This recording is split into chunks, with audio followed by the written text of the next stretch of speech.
What happened? It's a application for, you tell them you know about it. It's a, like a doctorate. How did you figure out my information?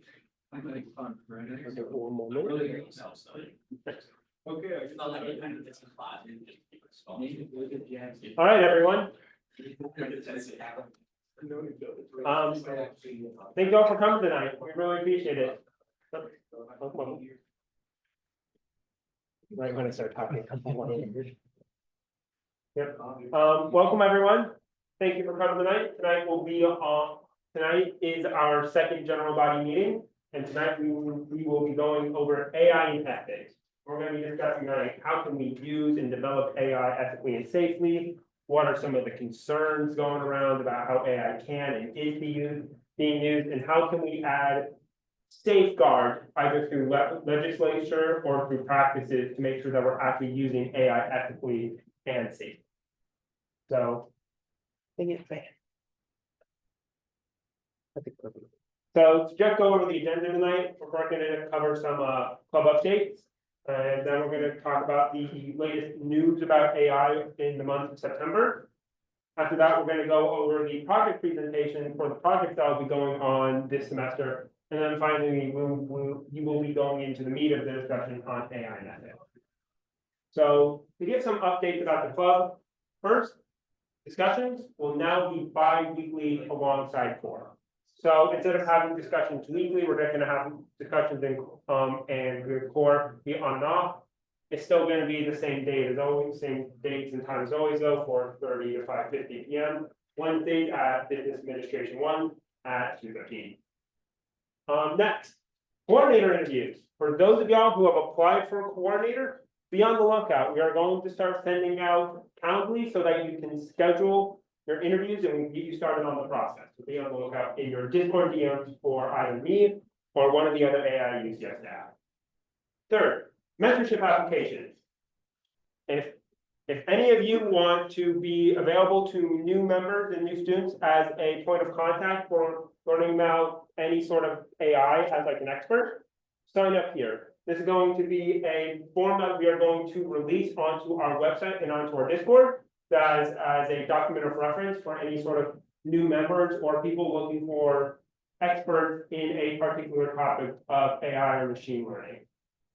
Finally, core meeting number 2. For those that attended the last one 2 weeks ago, I know I said it was going to be today. When I said that, I forgot this was going to be going on today. So it's actually going to be next week. And the topic of the core meeting number 2 will be Machine Learning 102, SVMs, KNNs, and trees. This is going to be an expansion on what we covered in Machine Learning 101, where we are going to get into a bit more of advanced models. We're still going to be relatively simple. And after the feedback I got from y'all from the meeting, from the core meeting last week, it's going to be more code focused and less presentation based. We're still going to have a presentation portion, but we're going to actually give more time to actually do the coding. And that will be on Wednesday, October 9th at 7 p.m. at MSD 306. Next, the AI news. First piece of news that came out is Google has released a new audio overview tool for Notebook LM. Who's familiar with Notebook LM? Raise your hand. Yes, the one who introduced me to it knows that. Yeah, so, Alejandro, do you want to speak up about Notebook LM? You can use it more than I do. Yeah, I can talk about it. So this tool, let me not block it. This tool basically makes a podcast out of any piece of text that you give it. That's pretty much it. It sounds pretty good. I've tried it on one of my papers and it was, I would say, really good at understanding the concepts on it. So that's why I thought it was cool. So if you're trying to understand something, if you're at the gym, you don't want to read the paper, you just want to listen to it, you can use this. It's pretty great. I can give an example here that's on the mic. Welcome to another deep dive.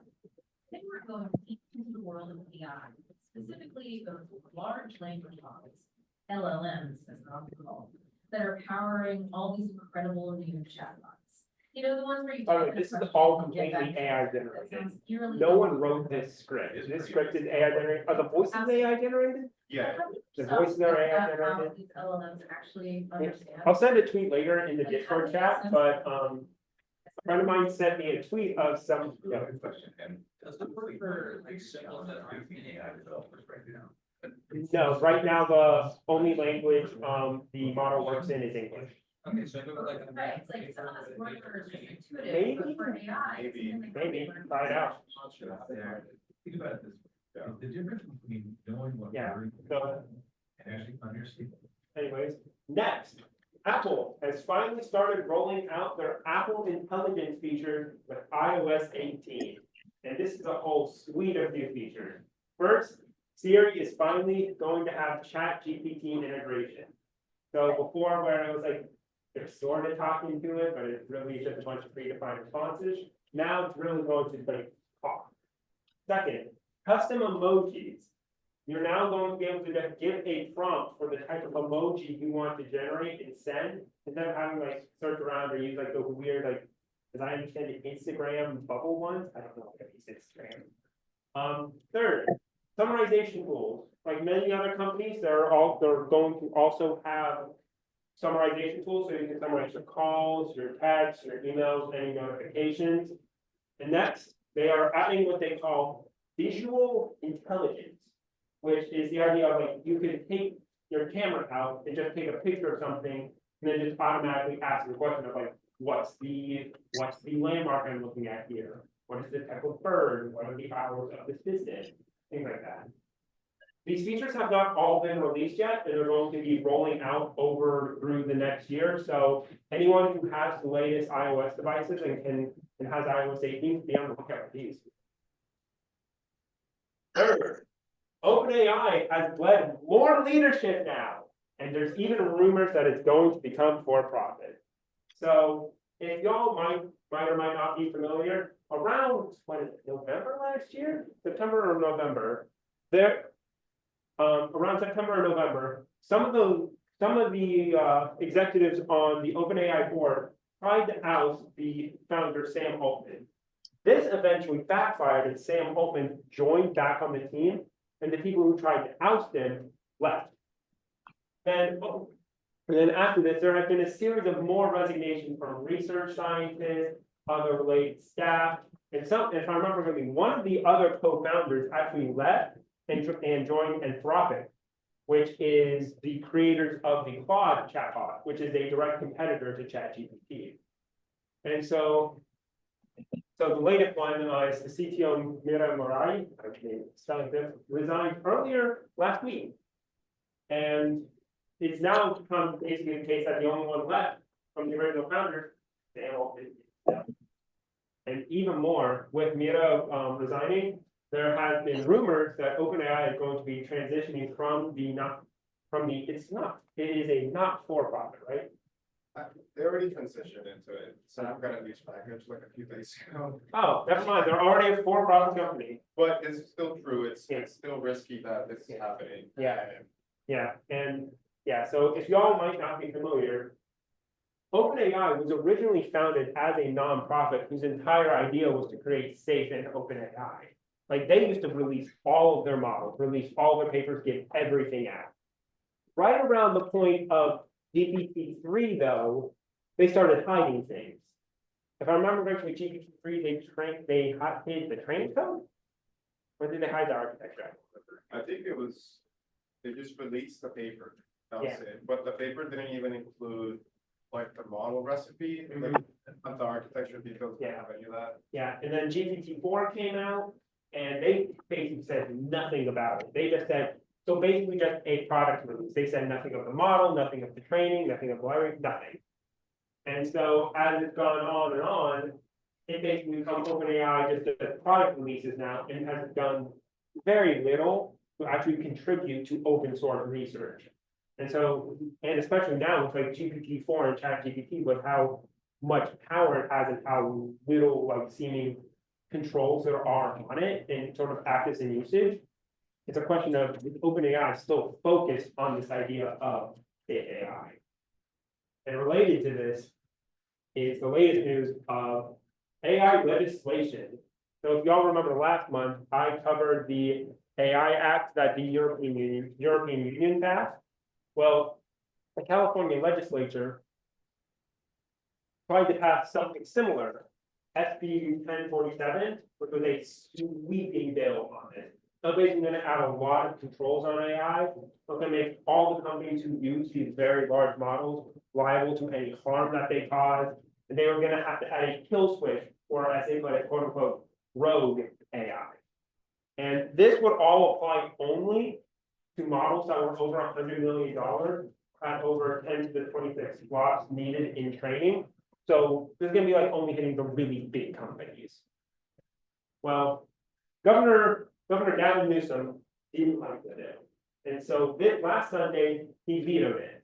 And he said that he vetoed it because he had concerns that it would be stifling development of Silicon Valley companies. And that with that clause that it would only apply to large models, that it was overly focused on these like sort of larger models, like large language models, and not concerned about these smaller models that someone could be specifically crafting to do malicious activities. There was also commentary on a federal level. What's the name of the speaker? Nancy Pelosi. Nancy Pelosi also released a document saying she was against the bill as well, citing similar reasons about concern about stifling the ability for US companies to innovate. So it's interesting that while the European Union is starting to pass legislation, so us, the ones who have like a lot of the companies that are developing this sort of software, are very against trying to restrict it over concerns of losing our potential lead on AI development. So next, we're going to get to project presentation. So my name is Francisco, I'm your guys' project director, and we're gonna have the team leads of all 4 of our projects present to you guys, and one's gonna be virtual, one's gonna be video, and so I'm gonna. Okay, and the first one's gonna be Tucker Carroll presenting his American Sign Language project. Hey, don't clap. Hey, don't clap yet. Don't look at that yet. It's well, all right. Hey guys, I'm Tucker. I'm gonna be talking about this ASL project. So first off. Sorry. Okay, so first off, something did not go well with. Oh. Is this in a PowerPoint or did you like? No, this is Google Slides. Okay, anyway, so why we want to build a model here? Well, basically, ASL is very complex. It has a lot of different nuances to it. But for one thing, it's very similar to English and most languages in general because it has a very unique grammar system where there's things missing like particles, there's things missing like a lot of tenses. So being able to have a model like this would be a great tool for translating ASL English. Second off, straight ASL text loses a lot of meaning in translation. So basically, ASL emotion is conveyed through the way that you sign, or perhaps body language, mostly, almost entirely body language. And a normal AI model is not going to be able to pick up on that, or any sort of translator isn't going to be able to pick up on those sort of context details when translating. Additionally, for people who have speech disabilities who may need to sign, a lot of the times they have to resort to typing, but ASL can be way faster than typing for experienced ASL users. I believe that the number I saw was fastest ASL users can sign, I think 200% times faster than they can, or sorry, 200% faster than they can type. And they're going as fast as possible. So the overview of what, yeah, okay, this thing I messed up. Anyway, it's supposed to say inflection tone and context. So basically, for the overview of the project, we're going to be creating a model that's going to interpret ASL hand signs from a live video and turn that into some sort of transcript or subtitle to go with the video that has included context, patterns, consideration for inflection, tone, and emotion. And it'll use a lot of natural language processing, but also we're going to train our model to pick up on those details like I mentioned earlier, about how body language is a huge thing in ASL, so faster movement, maybe if someone looks angry, maybe the way they phrase something might come out differently, but in ASL, a lot of different emotions are kind of all on paper the same, but physically there's a lot of difference. And also, and not a lot of people speak ASL. I mean, in here, how many people know ASL? Okay, so I have a room of, I'll just maybe like 20 people. 0 people speak ASL, so not a lot of ASL speakers. So this sort of project would be a good way to sort of bridge that gap and make things a little more accessible for people who have speech disabilities. So this is one of the tools we're going to be using. So Google Media Pipe is something we're trying to utilize. Basically, it's developed by Google because, or well, it's developed by Google, and I'm planning on using this because the main focus of the project I want to be the actual natural language processing and also the translation of signs to words and then words to English. However, if anyone's interested in doing a computer vision portion, I'm totally open to doing that as well. And time series RNN. So this is essentially the idea for the model I had to sort of be the foundation of the project. It's essentially a model that's going to, over time, it's going to see a relationship between previous data and predict data that comes after it to sort of determine what part of a word that frames a part of. So say we have someone signing the word for hello. It needs to be able to take a frame, look at the previous frames, and determine, okay, this frame is part of a hello. So then it can sort of separate things and tokenize our words, and then we can put that into a natural language processing model to turn that into something usable with emotion from the initial RN. And I think it's all my slides. It's all my slides. Okay. If you want to have any questions, I'm on Discord, Tucker Carroll. I also have the ASL project Discord. There's a link to the Discord in the ASL team or team ASL Discord channel.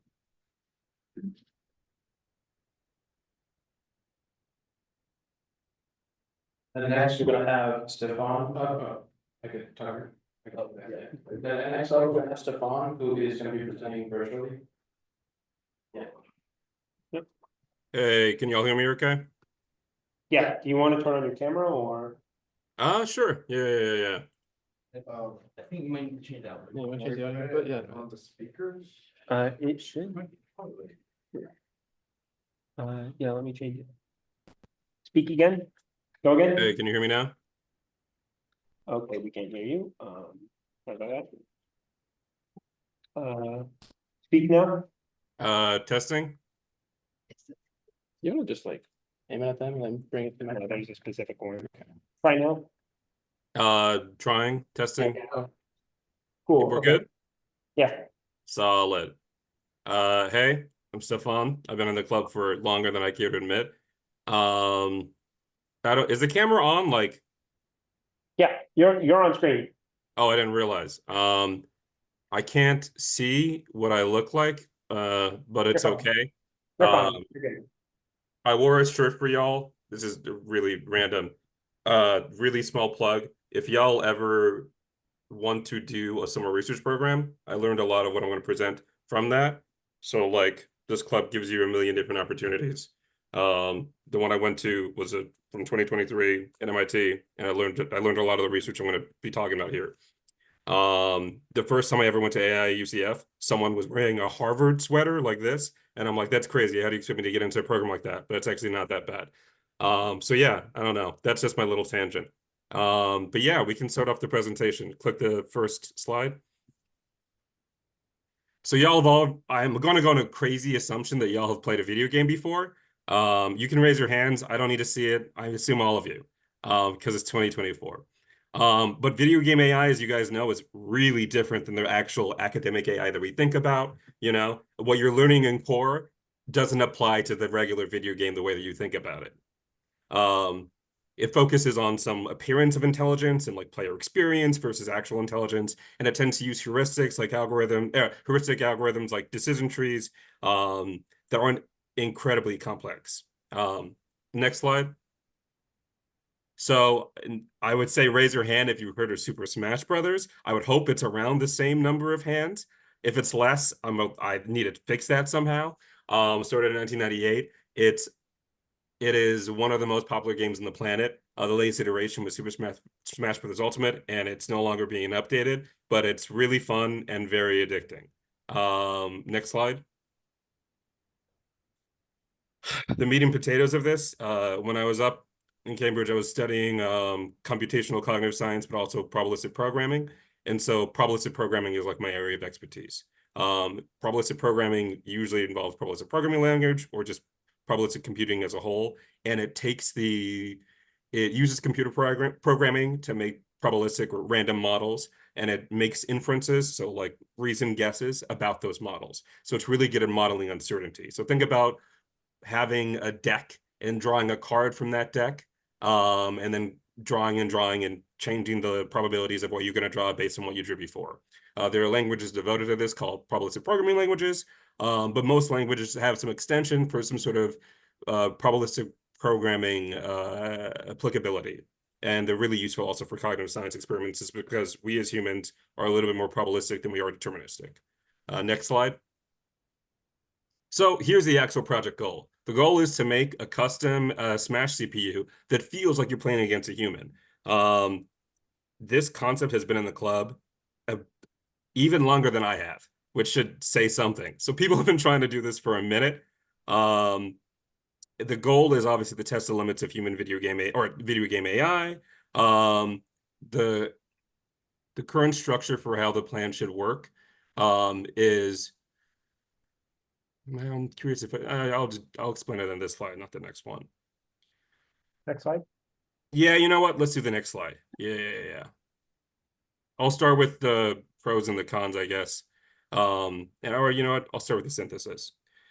Basically, there was a previous paper done in the lab I was in where they took Super Smash Bros. Melee, they ran it a lot of times, and they kind of discretized the button inputs and things like that to create a Melee, what was it, Captain Falcon that competed at pro top levels. They put it into a tournament and had to fight against the best Falcon player in the world at the time in Melee, and it won more, or I think around like 2 out of 5 matches, which is crazy to me.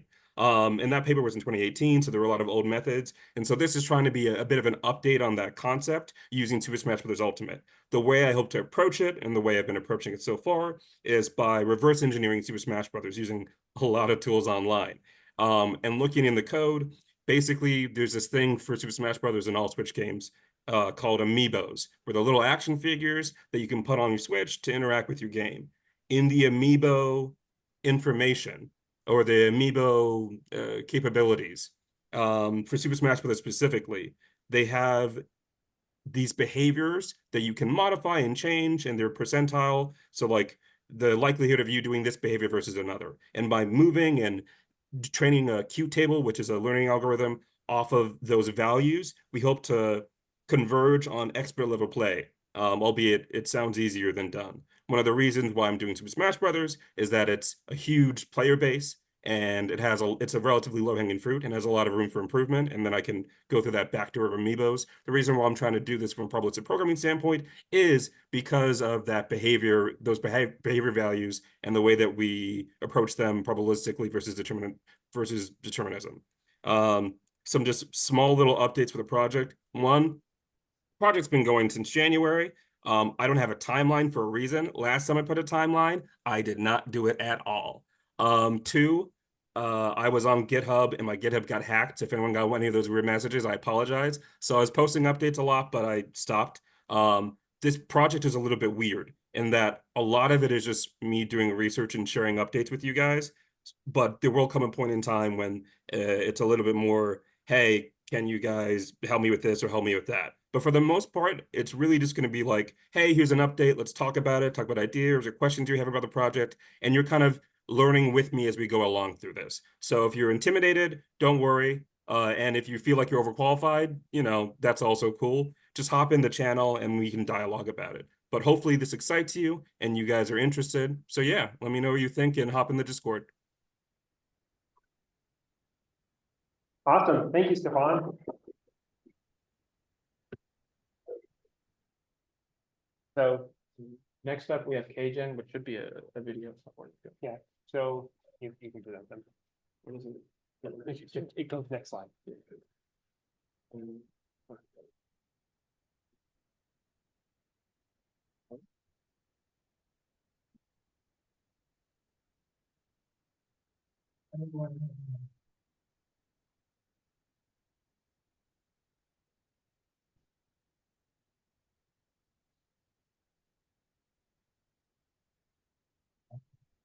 Project that I wanted to do. Oh, did everyone want me to pause for 1 second so I can? Why you're not letting me? There's a volume down. No, I'm not trying to fix that. I'm trying to fix the quality. Oh, there we go. The quality fix. Let's jump right in. Name of the project is HN. That stands for Nice Generative. And the idea of this project is that we're gonna explore generative media, especially video and audio, in an environment where an artist can use generative AI not to copy something else, but to create something new in the context of a live performance.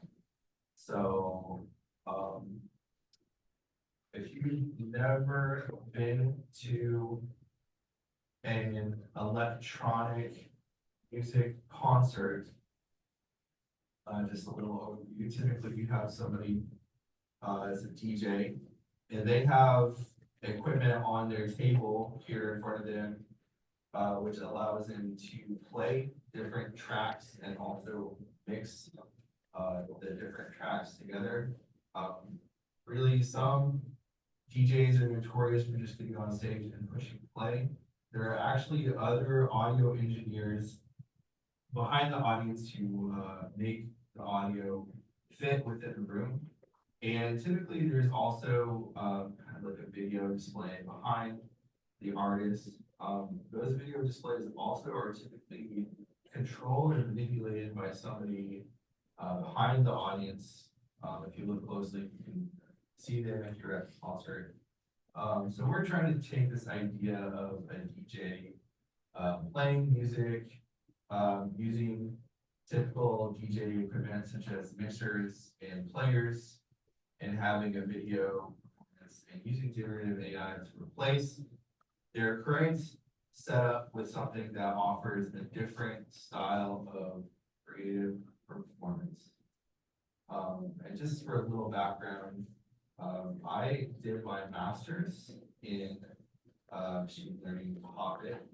So as you can see in the back, I have some electric guitar amplifiers. I did my master's thesis on trying to use deep learning to copy the sound of a guitar amplifier. So I'm familiar with the concept of generative and transformative AI for media, and I'm looking to take this to the next level.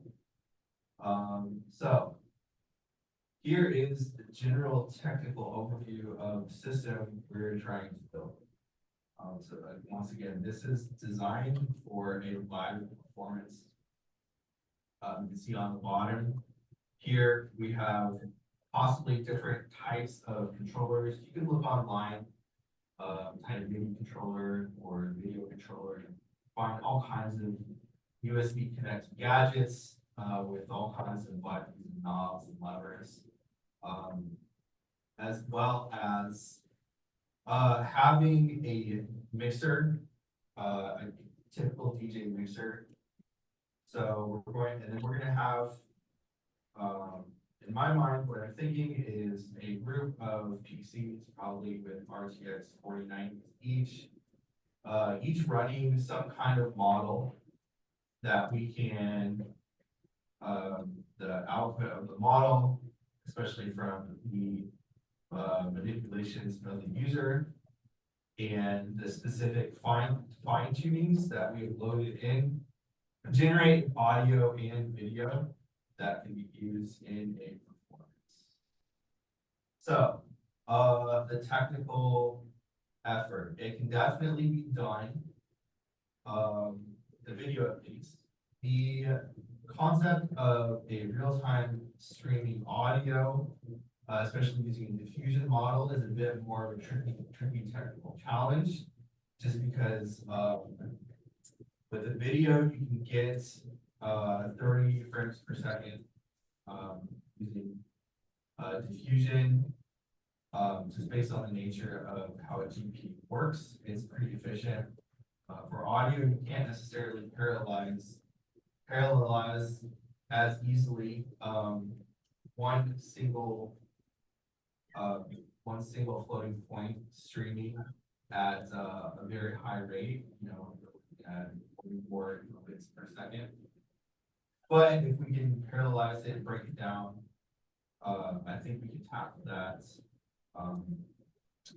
technical challenge. So there is published work on streaming diffusion models that we can work off of for the video section.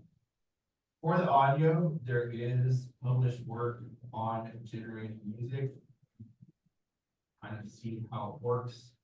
You can put in a text description, and you can also control the generated music either with another music file or even with clicks or tones from your microphone. It does take a while. This is not suitable for live performance, so we'll have to figure out how to break that down and create something that does work for our live needs.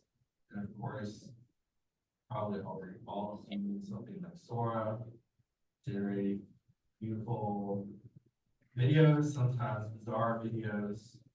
But I think that this definitely, if you've ever been to an electronic music concert or festival, this definitely fits in with the genre. And we're hoping to branch out and see how we can get this to work in a live setting with music, video, all kinds of media. So you don't have to know a whole lot to join. This is beginner friendly. Obviously, I've discussed some of the high level technical concepts we're going to be trying to tackle, as well as some of the more intermediate level relating to how we're going to implement these digital peripherals, as well as implement fine tuning, like how to get a model loaded with fine tuned parameters on the fly. But more generally, we've got lots of work in terms of what you're going to experience with every AI project, possibly collecting or finding appropriate data, or finding some way to scrape data from SoundCloud in a legal way. And then, of course, taking a model written by some of our advanced students and then running some training tests, reporting back on it. And then, of course, learning how to fine tune the model that's already been generated. So all beginners will welcome. Of course, what we want to do is want to go live. So we wanted to test this live to see what it's like. So we're hoping to rent out some rooms, bring our sound video assistant in, invite the public to see it, and give it a go. So with that, that's Cajun, and join channel Team Cajun if you are interested. I'm working with all of you. Pretty excited about this project. Thank you so much. Awesome. Thanks. Next thing, you can clap or not here in video. Next is Project Kestrel. Hello, everyone. My name is Tyler. I'm hosting Project Kestrel. My co-lead Palmer. and Zach. So I'm a junior here at UCF, and they're also juniors here. I'm a computer science major. I'm a computer science major, and Zach is an optical engineering major. So Project Kestrel is basically an autonomous videography drone, where we will be creating a drone from scratch, sort of from scratch. We're kind of ripping out the guts on one drone and putting it on another drone, and then adding a whole bunch of fancy features to this other drone. But we're basically building a drone from scratch. And we want it to be completely capable of autonomous flight and tracking. So we wanted to track a rider on an electric vehicle and follow this electric vehicle around.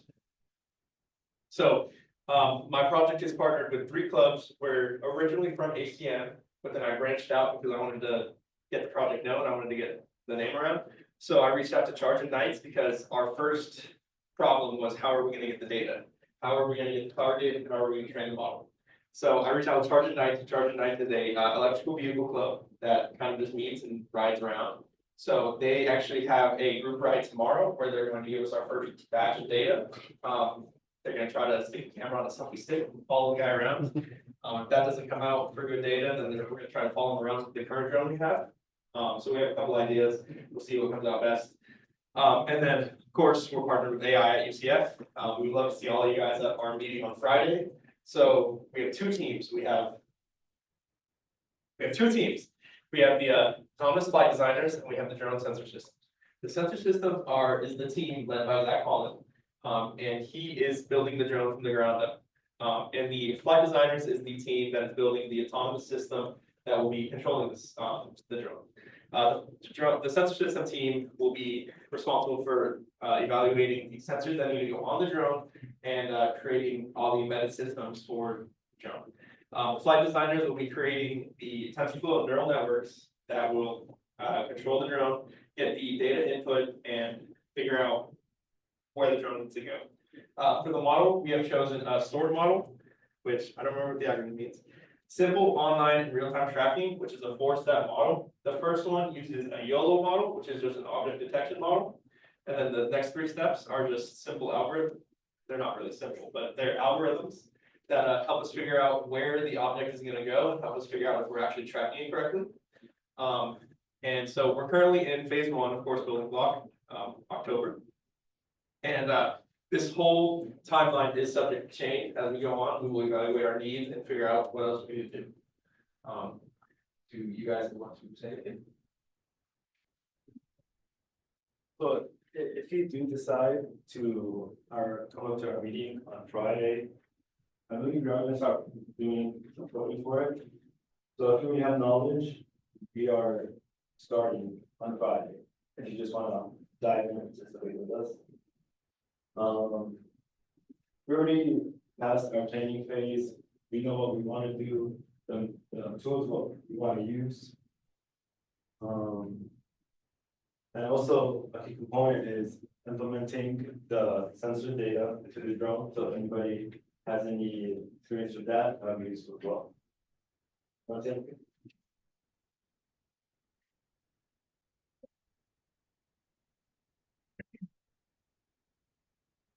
I don't have really too much to add. My team, the sensor systems team, we're not really planning on using too much AI, but we do have to figure out a way to send the data to the machine learning model. So if you have any information that you think would be helpful, all ears, it's going to be a lot, but it'll be fun.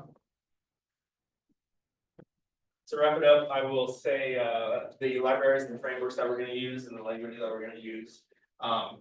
So for the flight designers, we are using Python. We're going to use TensorFlow. We're going to use Pandas, and we're going to use NumPy and OpenCV. And then the drone sensor systems, I believe they're going to be in C++. And Arduinos. And finally, if you are a complete beginner, I still think you should come join. I post self-guided lessons in the Discord. Right here. I post self-guided lessons, and my Discord is also posted in the AI Discord. You can join from there in the Team Casual chat. I post self-guided lessons that you do at home, and then when you come to the meetings, you're ready to get going. You're ready to start programming. And I think that's it for us.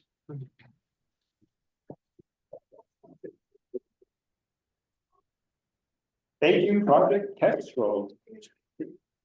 So that should be all of our projects that we will be presenting tonight. And we will now get into the main portion of our presentation. And I will hand it off to our GBM Director, Sanjana, to cover AI and ethics. Hi guys, so today we're going to be covering AI and ethics, and it's mostly just going to be talking about how AI is integrated into different sections of our society and the ethical implications of it. So the first is AI and information.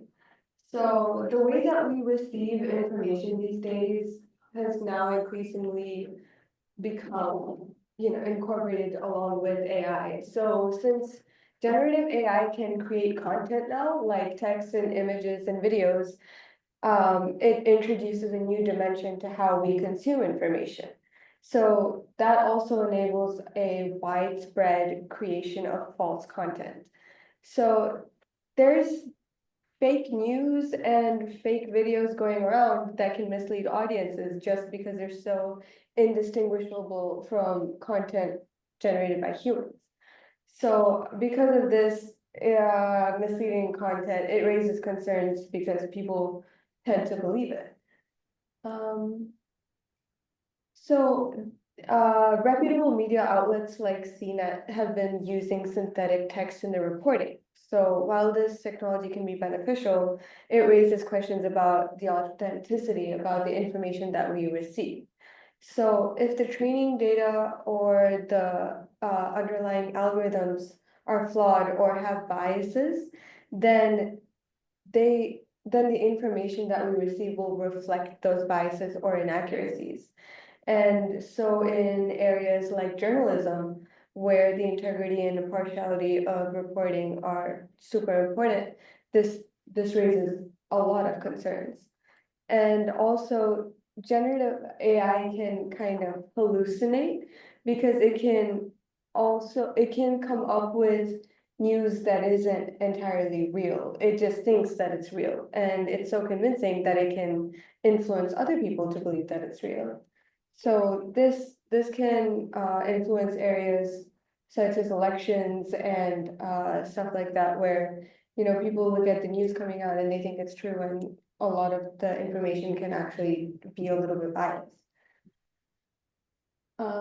So recently in Moldova, a deepfake video surfaced showing the pro-Western president endorsing a pro-Russia party.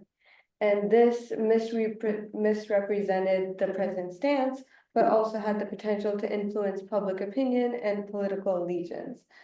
And in Slovakia, there were audio clips attributed to the Liberal Party leader discussing vote rigging. So this could undermine trust in the electoral process and raise questions about the integrity of political discourse in the country. So basically, now I want to ask, what obligations do developers and organizations have in ensuring that generative AI tools are used to create accurate and truthful content, especially in media and political reporting? What do you think? What responsibility do you think that developers have in this? It's a good question, because, on one hand, in some sense, the developers make it, but are they the ones who use it? But on the other hand, they are the experts that are making it. So there is some question on if people are making the people who have the capability to make these systems, do they then have the moral obligation to not make systems that are very easily used for malicious purposes? But then there's the other question of, just because something can be used for malicious purposes, does that mean it is completely not morally correct to make, when it could also be used for neutral or good purposes? So, Right, yeah. Because, car companies make cars, and anybody can grab a car and do something bad with it, right? yeah, The giant machine, I feel like you can say that about anything, but like guns. We make guns, there's bad guys with guns, there's good guys with guns. true. But then there's also a question of scale. the gun, a million guns can cause a problem, but one gun. Well, one gun can cause a problem, but that's a no. And cars, one car can cause it's notably extreme events when a singular item causes mass harm, but something like, deepfakes, that's spread online, that's spread virally, so one deepfake can cause massive harm alone. So these tools are are much easier to use to cause a massive effect. So they are in some sense more dangerous. It's not exactly equivalent. Yeah, it's not equivalent. Yeah. Things are pretty bad. Yeah. I need to read whatever the first paper on that was, but what would they justify doing? I honestly have no idea. I think it's like, I think it's cool. I feel like probably the first use case was with Hollywood, like they wanted to replace like an actor's face with like a newer version of that, probably something like that. Which like in that case, like, yeah, I get it. You know, you're trying to make money. But this technology is pretty dangerous. But I still don't know if the developers are responsible, like. What do y'all think?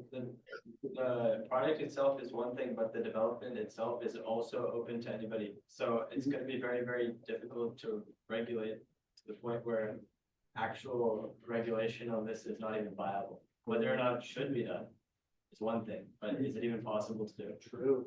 Anybody can develop it using a computer. Theoretically. Well, anyone theoretically can, but it does take a level amount of expertise. It does take expertise, but the information for the system might be publicly available, and then you don't have to go like all the way down the order from a finished product to scratch. You can have like intermediate levels that people can access, and at what point are you gonna say that this should be regulated, this should be restricted? How are you gonna even define that? I see. Secret question. So if that's like the developer's responsibility, then what should society do then? What do you think the public should do to try and stop misinformation from spreading? When sometimes they don't even know that it's misinformation. We spread misinformation all the time. Society do that. Yeah, I mean, you can misinform with just text and people will still believe it too. Like, it doesn't really change. I think it's more of an education problem. Yeah. Like education and morals and nurturing of, like, you're bringing up people, right? Like, if you're raising a bad person, you're gonna do bad anywhere, right? Like now it just happens to be AI that's being used. That's true. Yeah. I was gonna say, I would tell society to be smart about it at least. Yeah, like I think. Like, if you get something that says that this guy had a completely different view, and then the next day you get this, it's like. Yeah, Alarm bells. yeah. Tell me it's painful. Well, that's where all my online friends are. Yeah. Yeah, that's a good point, all good points. Yeah. So, everyone go ahead and scan the QR code. Yep. And you can pick an answer. Yeah, you can, yeah. I like companies.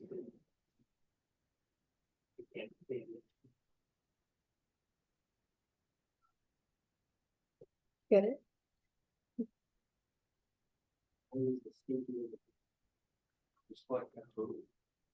No, this is Slido. Basically, this is gonna be an open question. People can just type in their answers. So I guess the question for this is like, so we've already talked about like we can't really legislate it well, because it's so free, anyone can make it. So Yeah.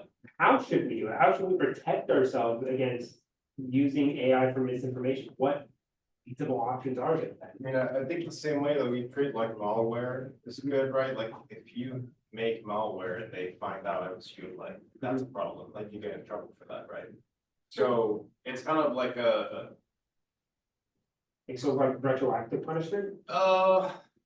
Misinformation cannot be a crime though, it's protected with. yeah, no, I don't mean that misinformation is a crime, but. Maybe disinformation is the better word here. Like Yeah, active like- maliciously and Because- actively malicious fault. Okay, but at what point is it no longer protected under First Amendment? If I remember correctly, there's a policy on that. I forget the name of it, but there's a policy on like, if you shout fire in a movie theater, Yeah, but like, what's the standard I of? mean. I guess that would have to be like, case law. we're Yeah, not that- like- That's case law. We're It is not- case law. we're not lawmakers, so we don't know, right? I was thinking the deep fake scenario, right? Like if you spread deep fakes with the purpose of misinforming people, I feel like that's pretty bad. Yeah, I guess it's kind of, I don't know, right? I mean, there I'm is not like, a law- a commentary to make is that one thing, for all this AI use. These AI, like this disinformation, misinformation that gets published, but that's like AI generated, it's published somewhere. And so those companies, like here, someone's claiming that you could use another AI to spot AI I think misinformation. that's already happening. Yeah, that's already happened, it's Yeah. not always effective, but like it could be, like the companies are already trying to do filtering and it's already policy, but like make it firmer that any sort of company any social media company that is used as a public forum of sort has to automatically be like fighting disinformation, and if disinformation does get caught, spread around and has actual harm, like real harm, that could be proven in court, then I Yeah. think there is liability Yeah. towards, That's compelled speech, you can't do that. you know, Constitution doesn't allow it. I know, that John document, right? Yeah, This guy feels like he knows what he's talking about, so. Yeah, I don't know what I'm talking about. It's no, probably, evidently, No, it is a legal question that. yeah, it's a legal question. I would say it's probably in the social media companies, right? Like, do you want misinformation in your platform? And like, well, yes, maybe, the misinformation can drive clicks. yeah, right, but like, that's, I mean, that's a price to pay, right? Like, do you want the misinformation for the clicks? And I don't know, can social media companies like stop you from doing that misinformation? Like, if I see it as misinformation and they flag it. I think social media companies can restrict whomever, whatever they say, it's on their platform. So but they cannot be compelled to do something. I think maybe letting the market kind of just like ban all the misinformation. But what if the market finds it profitable? Yeah. It always is probably. Companies. Yes, it is profitable. People profit off of misinformation, look at the news. The truth is very rarely the most profitable option. Yeah. That's, No, the news is always profitable, whatever truth you want to tell. yeah. Same thing, different sense. No, I think there are a lot of good suggestions here. The government regulation and also the overall public education, I think that's probably the best way to go. Oh, I have an idea. So a lot of these systems, so this does not prevent every possible attempt at misinformation. And this doesn't work retroactively, but a lot of these systems are either trained on already released models. Like they're already pre-created models that are created by giant companies, because usually only large companies have the resources to make models of large sizes, or they use existing data sets. So you can possibly like seed these existing data sets in a way that makes it more difficult to make misinformation, or at least make misinformation generated content look more unrealistic and therefore easier to spot, oh, this is fake. Okay, if a training data set is verified or like vetted beforehand for misinformation, then the model is less likely to spew misinformation probably. But I don't think a government can mandate that a company. Oh, no, this is not a government mandate, this is a company policy. Yeah, so if a company wants to mitigate misinformation with their model, they can probably vet their data set beforehand. That's hard. That is, Like these data sets are. Yeah, So- I don't think that's, how is that? Yeah, that's not even possible. yeah, no, I don't think that would be possible. It might be And possible. like misinformation also like, thing is that not everything that you train an AI on has to be factually true also, because you can have creative works, right, that are not perhaps factually true, but Opinion. they still incite some sort of, like I would want AI to create something that's not real, like I would like that ability, right?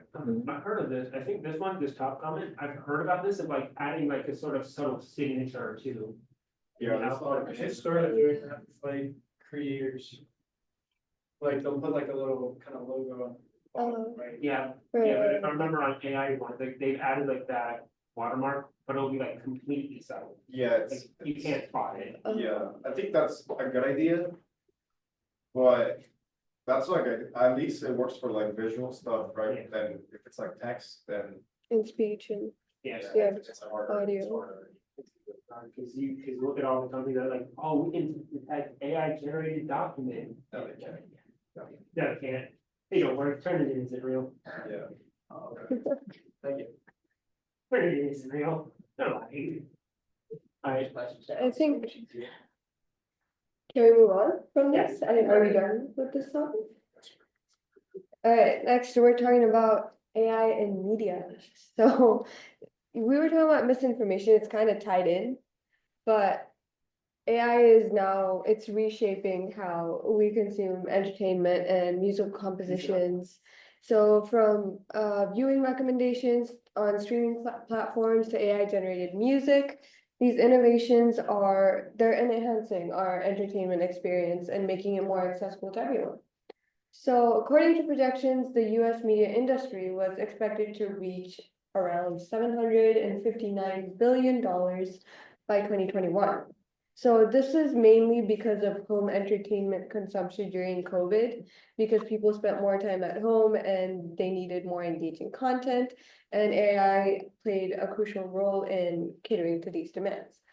So, yeah, the internet currently has a bunch of fake news, which complicates the ability of consumers to discern fact from fiction. And deep learning AI tools are being developed to source and fact check stories, aiming to identify and filter out this fake news. So they use advanced deep learning algorithms to analyze this information, cross-reference various sources, and verify the claims to improve the overall quality of the news that we consume. In 2017, Google rolled out a significant update to its search algorithm, and it's mainly for combating fake news and hate speech. So this was to improve the reliability of search results and to help users gain access to more credible and trustworthy information. And they did that by prioritizing high quality sources and penalizing those that spread misinformation. And the University of Michigan, researchers developed an AI method that spots fake news stories around 76% of the time. And this was through different algorithms that continuously learn from a growing pool of sources. And as the AI processes more information, the more accurate that it gets, and it can identify misleading or false content. And there are also tools like Averbit's ASR technology, which is changing the way that media is produced, and it enables real-time captioning for live broadcasts and makes content more accessible for various users, including those who have any disability. So AI also assists in generating transcripts for compliance and legal purposes, and automating this process means that media producers can save time and costs. So this is also about how journalists use AI to gather the content that they're looking for. Sometimes they're able to get content from many sources by just using ChatGPT these days, because ChatGPT can also provide sources from where it's searched, and you don't have to like go do that yourself. And also they can format it in the way that they want by using AI, and these days there are also recommender systems. So basically you go on Netflix, you go on YouTube, and they all have recommender systems where, based on the videos or movies that you previously watched, they recommend something that they think that you would like. And Netflix is like super accurate because it's got the whole 98% match and 96% match. So they've got that, and Snapchat, Instagram also have AI for real-time filters. So this is another one. Do you think AI should be used in and with media?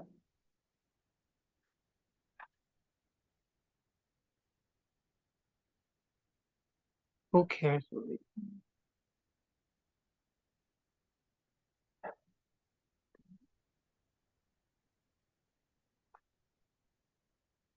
Everybody agrees. Wait, so then what about the misinformation then? Yeah, the model fact check the data set. Well, I think this question is general, like with all media, right? I was I know, thinking but of, like Yeah. one of the earlier slides that you can check has 76%. Yeah, it's like, it's developing because it kind of ranks the sources based on how trustworthy they are.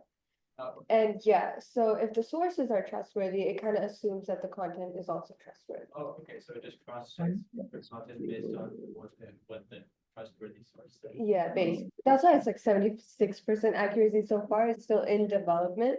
But it's just kind of coming out that like fact checking AIs are also in, they're being developed right now. Another thing is that, LLMs are also used in applications for people. So like you could use an LLM to like given a document and given other documents that are trustworthy to have the LLM use its internal reasoning to make a judgment on whether it is actually real, if it's fact check or not. Yeah, which is why So it's is that a important. test based on truth then, or just coherence? For what? On truth or coherence? If an LLM uses its internal reasoning to determine the validity of the new piece of information, that's probably a test just based on coherence, not rather, if there's no actual facts that it's checking. Well, it depends on the training set then, I would say. Probably, but then there's a case of if it's a test on coherence or not. If it's still passing relatively well regardless, is it still a useful application? Because in some sense, LLMs don't have eternally great reasoning. They don't have logics as we completely understand them, which is why sometimes we'll have hallucinations or incorrect answers. But if the system is developed well enough that it's passing, let's give a ballpark 95% of the time, and then you, if need be, if you want to have 100% accuracy or even better, you can have a human checker on top of that. Is it then still a useful system? Yeah, if it's giving good results, does it matter, quote unquote, how we know it works? also, no human is correct 100% of the time. And I would say that everybody in this room is more incorrect on average than the average AI Yeah. system. Do I look like a person who's ever wrong? Nah, you don't, but just on average. Is anyone who said no, though? Yeah. Yeah. There you go. Did you see her? No, no.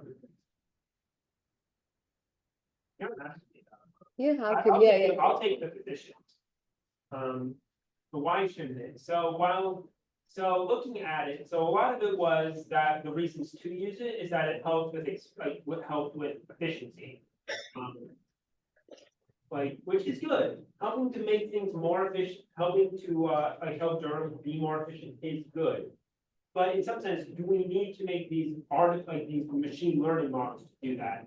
Could we not just write the existing code or just do it the old-fashioned way and just have better accessibility in the program, right? Why do we need to have an AI do it that is known to fault when we could do like a hand-created algorithm, which maybe also potential to fault, but you can make it less likely to fault by just giving it more limitations, which is probably not as great as a tool, but it's still there. So you don't need AI for the benefit, and then there's already existing harms out there for misinformation and creating false ideas. So if the benefits can be done without AI and the harms are because of AI, does that mean we should really use it then?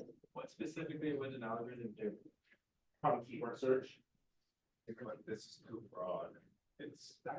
Well, then AI would do it much more efficiently, because you can just give AI a large amount of, like a large set of material on the topic, and if it just fact checks all of them by going through the full content of the article and then providing a summary of them, that's much more efficient than a keyword search. Well, what's the create a false summary?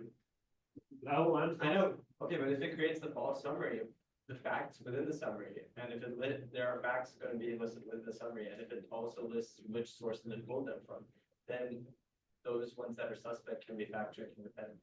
But the summary is there. But you're still operating off of the output of an LLM, so you can't guarantee anything about its correctness. But then you would be operating from the output of the keyword search also. yeah, but at least the keyword search is, you still have to check all those sources, you're not trying to. By just doing keyword search, at best, you're just grabbing the entire document themselves still, instead of trying to have an LLM do some part of the process for you. And so you're trying to trust a model's output. Okay, but then that model would be doing what you would have to do afterward, after going through all the results. Oh, that's what you meant. Yeah, so either you get all of the sources and you go through them manually, or the LLM does it. And if the LLM has a decent success rate, probably more than you would, especially given that humans have personal bias, then it would be better to just take the LLM output. Yes. I mean, ChatGPT for president. ChatGPT present, there we go. This is a real conversation, do you think AI would be better decision makers? I mean, that'll maximize something. Would you make an LLM or you make an LLM or question mark potentially in the future, AGI that does make better decisions? Of course, yes. Are they better made? I don't know, could they, do they have? I think it requires more research. That's under a lot of. In the future, 100%. We need a president that secretly uses AI to make all the decisions and nobody knows. Yeah, but then when you question it, if you train a model that's supposed to echo like all people, like the generalized person, does that generalize? Is that a good thing? I would say no, not a good thing. That's what we're trying to make though with these models, so that's supposed to be the generic type of person.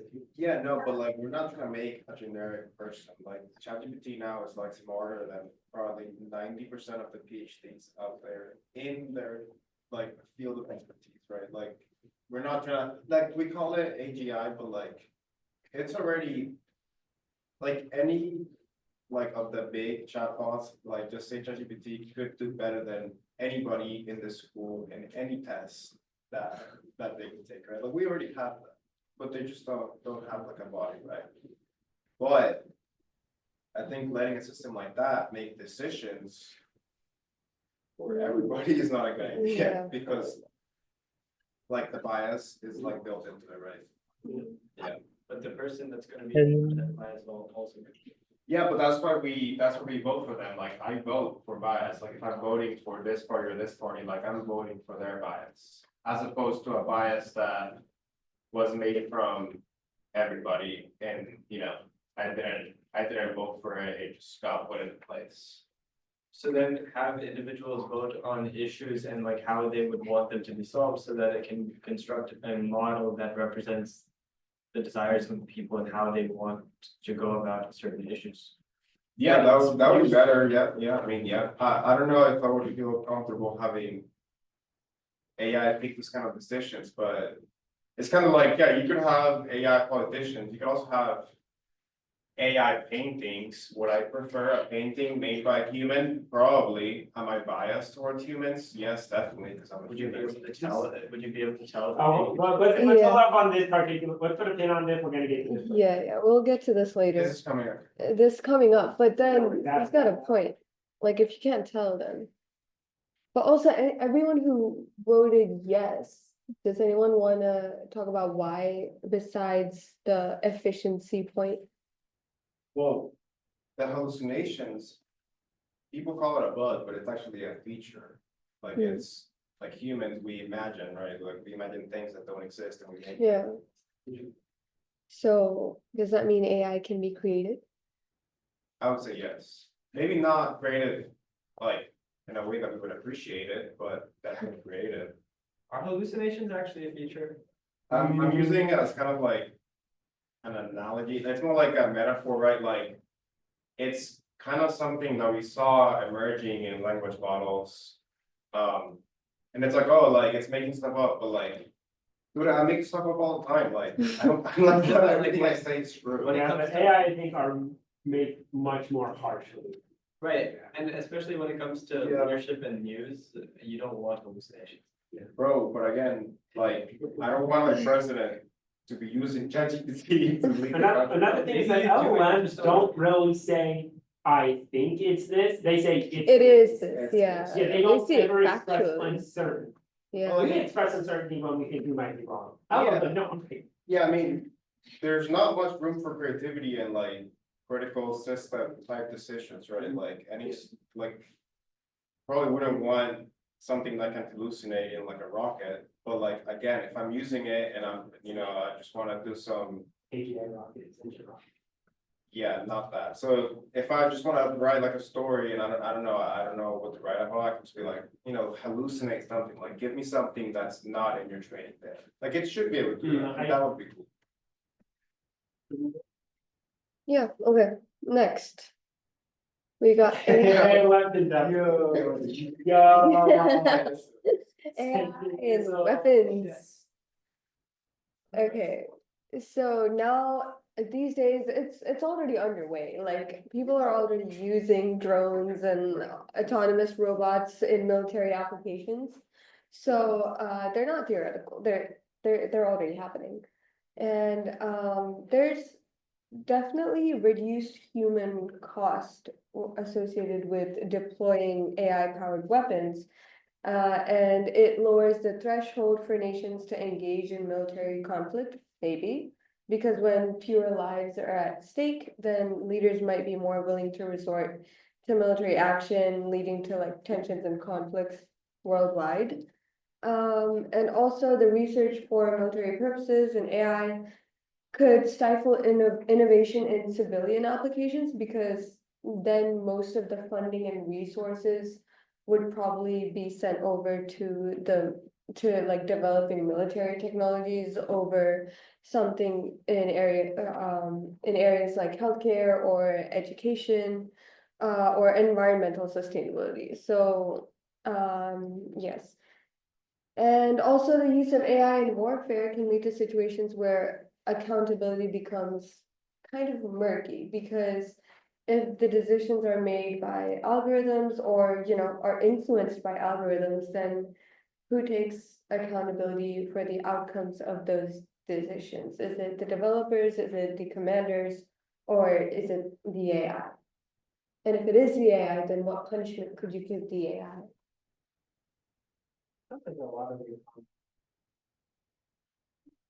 Yeah, pretty much. Like just now talk about a person following drone system. I think this is more on like who's using these.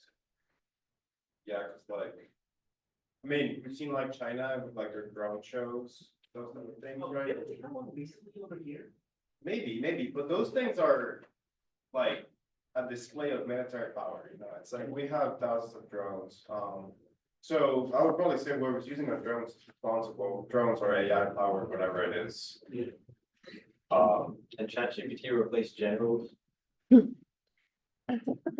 actually now kind of curious, like, could you train a general GPT? Of course you can, and You can yes, I know train you it, do- but could you but trust it's better it? than a general.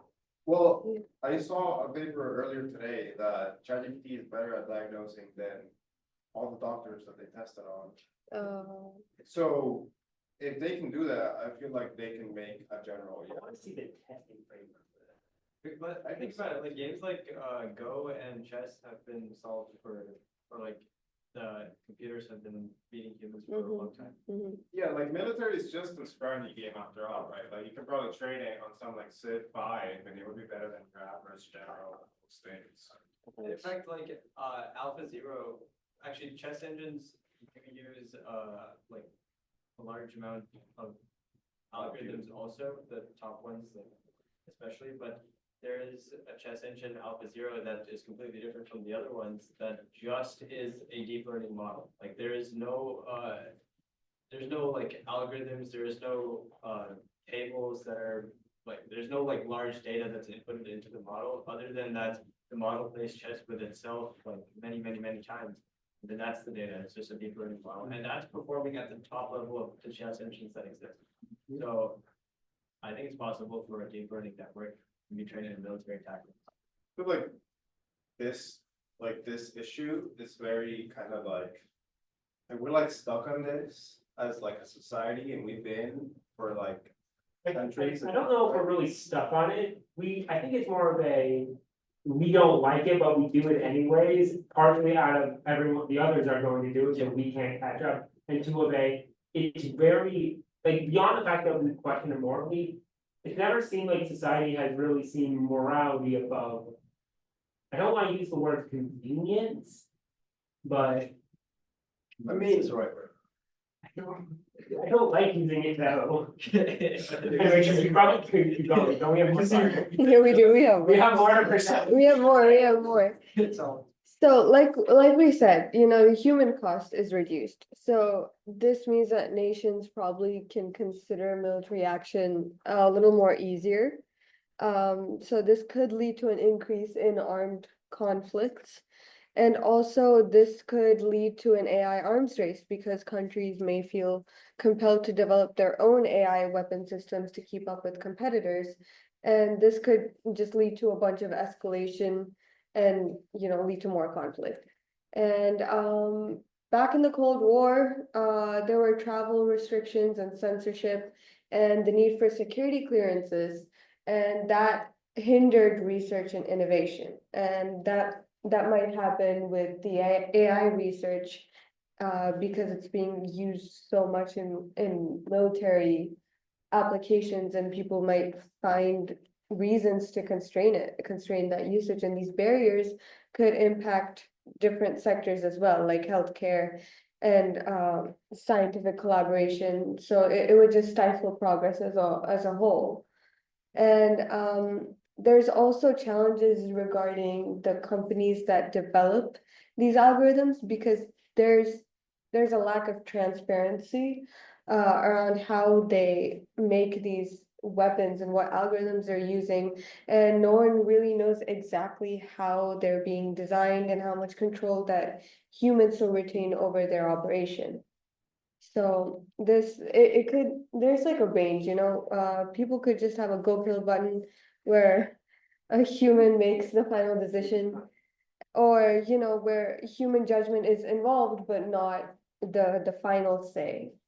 So it's also some more stuff to think about. The benefits is that it enhances military operations by reducing the reliance on human input. So there are less errors being made in high stress situations because I don't think AI gets panic attacks. And AI systems can improve maintenance processes by predicting failures before they happen, so military equipment stays functional for a longer period of time. The Pentagon has a weapons policy which has been recently updated to reflect the advances in AI technology. So this includes safety and ethical guidelines to make sure that AI is employed responsibly. And it also established a working group which is tasked with monitoring the development and deployment of autonomous weapons to make sure that the guidelines are being followed and so that accountability is also maintained. Swarm intelligence is basically using drone swarms that operate collaboratively in military applications. These can make better and faster decisions and carry out independent actions based on real-time data and changing environments. So they're able to communicate information amongst themselves, and that allows them to perform tasks in various situations. This enhances their operational efficiency on the battlefield and does not need continuous human intervention. Now, we've talked about both the benefits and the risks that come with using AI in warfare applications. So. Wow. Yeah, this is not a could, this is a should. Yeah, sure. Otherwise, we're gonna be at a disadvantage, so yeah. I don't know, maybe we could do this in a Zoom sort of way. I would Well, we don't rather, have AI, we just have weird programming. well, I would rather robots shooting at each other than people. Until the robot starts shooting at people who can't control it. A lot of people say no, why? I mean, I guess we're gonna talk about it.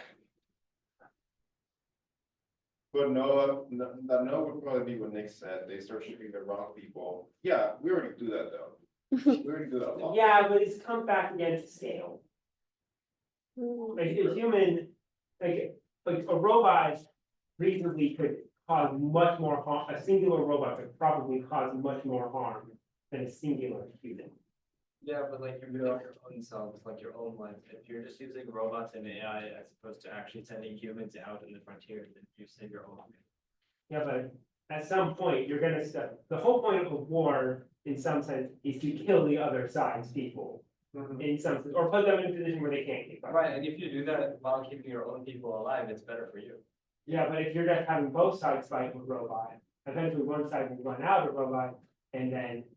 If you were fighting with robots and assuming that it's gone into a massive upscale, like just arms race up to massive power. Yeah. And then the one side robots stop like being around, then what is stopping a massacre or genocide of the enemy from these AI tools that were not made to fight humans, they were fighting my robots that are way more. Obviously, there could still be human input in this. It's not like you let the system just do its own thing and there's no human input or Could a human react fast enough? The human has to interpret the situation. Okay, but Yeah, How long do you think? It's not gonna be, the genocide doesn't happen in like Yeah, 5 seconds. yeah. It's not like we're gonna just like nuke, you know, like, we're all, keep in mind that. If a system like this were to be deployed, like there's hundreds, if not thousands of people, you know, they have families, morals, like they. I wanna say we wouldn't let this happen, I don't know if that's true, but I also.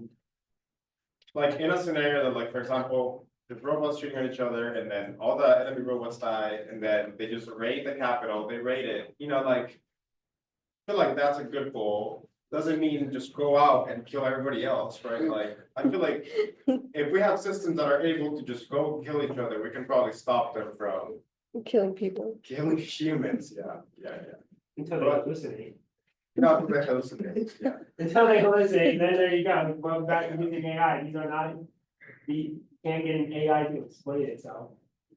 Anyways, there's an AI robot in a war and it's much less likely to make a mistake than a human in an actual war. Yeah, yeah, That's also. because robots can't get stressed, you know, they have to operate on facts.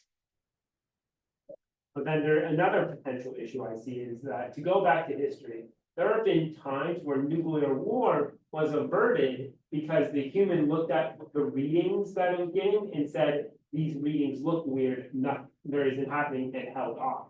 And there was a risk there that they could have done, they were incorrect in the readings in that, for example, like the US, to give an example, in like the 80s, in some remote spot, there was a Soviet team that was doing missile monitoring. And their system said that the US had launched 5 nuclear missiles at Russia. And the head of that team there said, I don't think this is real, don't send anything up to the chain of command.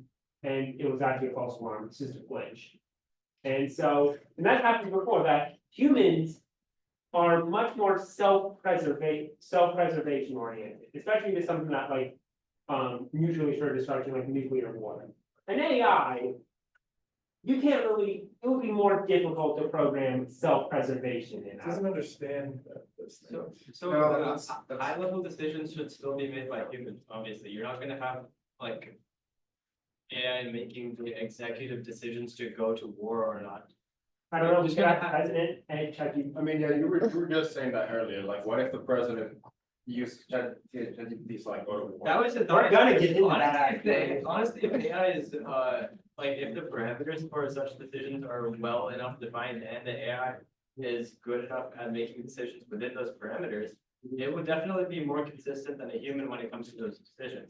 But for the point of safety, AI, at least the way it is right now, it can be used at a low level to give the tactics, but then the actual decisions to actually go forward with that would still be made by a human. It's just that the brains behind it would be done by an AI. Just a yes or no button, it's always gonna be done by an AI. Yeah. And we would also definitely have something like remotely operated. You know, like maybe like humanoids, before we have like autonomous humanoids. But what, the discussion there, what is the advantage of humanoids? Well, because you're not a human on the field that gets shot, it's a robot. I know, Why a is it humanoid shaped robot specifically. Why? Well, because Actually, I guess he doesn't have that yet, but like, I didn't know. Too much science fiction, bro. well, Beyond the fact that it's sci-fi. okay, guys, let's not forget, there's like millions of trained soldiers, and we're just gonna like let them go home, like, you can have the soldiers. Yes. slowly in- Yes, I- Would you rather put them at risk for no reason? Bro, but they're not at risk, like, I'm Yes, saying, if they're deployed, they're at risk. that's not what I'm saying. It's in a war. I mean, if you're in a war, you're gonna be at risk, period. Okay, let me Even if break you're it not at war, you just have. Yeah. something like. let me like break it down. So you have a remotely operated robot in a different continent, and then you have a soldier in this continent operating the robot. The soldier in this continent is not at risk, but it's still using the years, decades of training to operate the robot over there.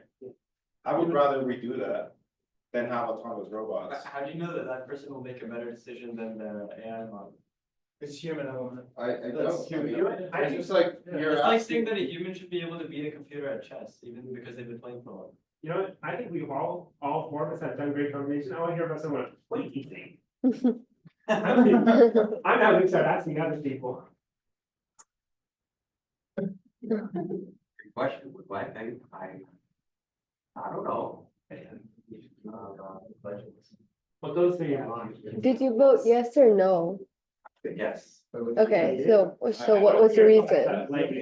Say, I know. So like this. It's kind of what you guys were saying, I think, like, first of all, if you have robots controlled by AI, then we could have them find each other rather than, you know, have actual casualties. And I guess when I think of AI used in war, like, the thing that comes to mind is drones, like, what we're talking about, like super. Technology, I guess. I mean, right now, what we're seeing in Russia, Ukraine, for example, like, Ukraine's using a lot of drones. Yeah. Kind of like, hunt down Russian troops. But then somebody's. And so imagine AI. So it's like, in terms of warfare effectiveness, And then it's I that's would totally see AI being Would they be the wrong? definitely useful and beneficial.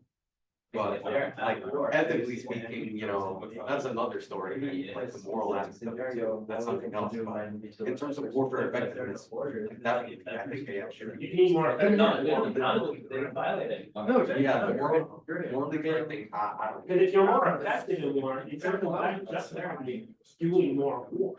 So if you're causing more harm, if you're better at it, you really, I'm gonna go back to chess. If, wait, but then I have a question, like, what if there are two sides that are just using robots to fight each other? And then like, at what point do they stop? Like, at what point is the war over? Because you should, History runs out. When it becomes economically. it's like a material state, like. Yeah, war stopped. like, it's very interesting. Right, yeah. It's like. Partially, it's very hard to stop stopping the end there, but it just became. It's too expensive. Way too expensive. You could have possibly turned it. so it's basically whoever runs out of money first. Yeah, I mean, that's kind a of lot of war is on. That's kind of how most wars work. All wars are. But isn't it usually because like, people are just like, no, there's too much casualty on this side, so this is why we're like surrendering. With that. Yeah, circle may be better.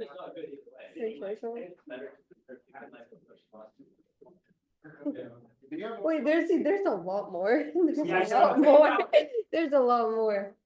Should we just skip this one? I think we covered it. Yeah, we kind of talked about this, yeah. So AI, healthcare, This one. yes, That's so, a good one. yeah, AI algorithms can now analyze medical images with remarkable accuracy. So it, like, I think he pointed out before that their diagnosis surpassed human radiologists in diagnosing conditions like breast cancer or lung cancer. And analyzing large volumes of patient data also helps them predict health outcomes and identify patients at risk for diseases like diabetes and heart disease. And this allows healthcare providers to intervene earlier and take preventive measures instead of taking measures to cure someone. They can just mitigate the severity of these conditions. And There are also treatment approaches that are being transformed because AI is coming up with personalized medicine. They analyze the patient's genetic data and help doctors design tailored treatment plans that cater to an individual's unique genetic makeup. So the treatments are more effective and more personalized and have fewer side effects compared to traditional one-size-fits-all approaches. So this can dramatically improve patient outcomes by delivering highly customized care. And developing new drugs is usually incredibly time consuming and costly, but AI is changing this by predicting interactions between compounds and biological targets more efficiently. So researchers can accelerate the drug discovery process, identifying promising candidates much faster than before. And this helps shorten the time and cost in bringing new medications to market, which could speed up treatments for diseases that currently have limited options. And also, with the increasing demand for remote healthcare services, AI is playing an important role in improving accessibility. So chatbots and virtual health assistants are now providing patients with medical advice and support, allowing them to get information that they need without having to physically go to a doctor's office. And this is beneficial for patients in remote or unpopulated areas where access to hospitals or healthcare professionals are limited. And AI-driven telemedicine enhances convenience and accessibility and also removes some of the burden off of healthcare systems. But one of the, I guess, risks of this would be that AI systems need access to sensitive health data to provide the accurate diagnosis and treatment recommendations. But protecting this data is important for maintaining patient trust. So healthcare providers and developers need to make sure that the data is securely stored with strict privacy measures enforced to make sure that there are no leaks or unauthorized accesses or misuse. And because of this, patients may be reluctant to share their data, which could limit the potential of AI technologies in actually helping the patient. And also, if an AI system is trained on biased data, then it could lead to unequal treatment outcomes for different demographic groups. Again, this is like a very low chance, but it's still possible. So this could be solved by using diverse data sets that represent all types of people from different populations and different places to promote fairness and all in AI-driven healthcare solutions. And it's just kind of important for patients and also the healthcare providers to understand how the AI makes decisions when it comes to diagnosing diseases or recommending treatments. So sometimes it can be hard to explain why certain decisions are being made, but if it's kind of used as like an advisor, then it could really help doctors and other professionals in the healthcare area make decisions when it comes to patients.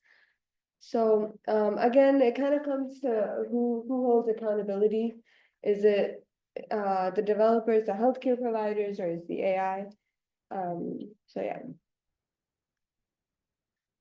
The next one is, should AI be used in healthcare?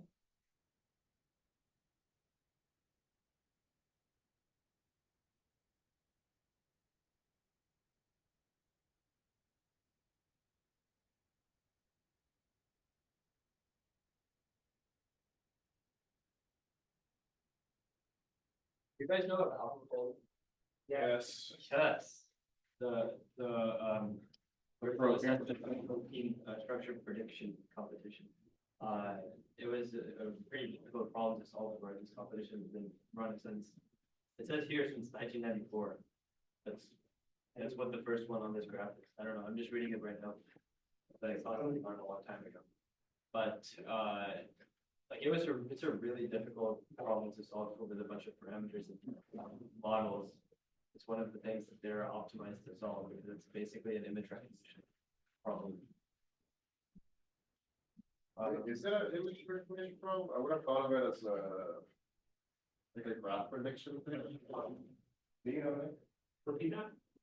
Like you said it was image recognition, but I thought it It'll was, be more graph. I thought it was a graph thing. Yeah, because it'll probably more of a graph model, but I've worked with, I haven't worked with molecular data specifically, but I've worked with data adjacent to molecular data.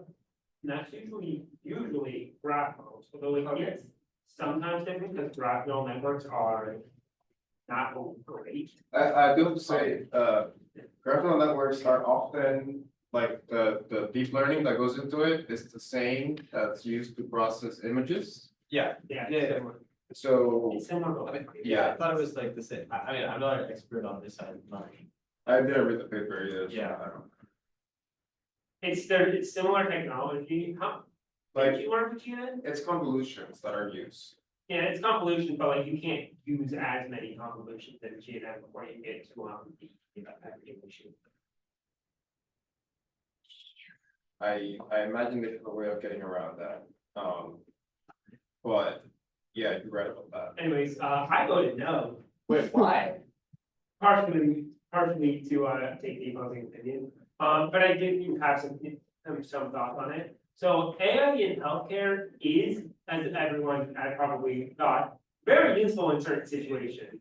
But I think the main issue I have is the black box issue. We don't know how the models are getting to these decisions. And so with that, if we're gonna have these things start eventually making decisions that affect our human lives, without at minimum, a lot of double checking on whatever it produced, and I mean a lot of it, I would not feel comfortable using AI in something that affects our actual lives.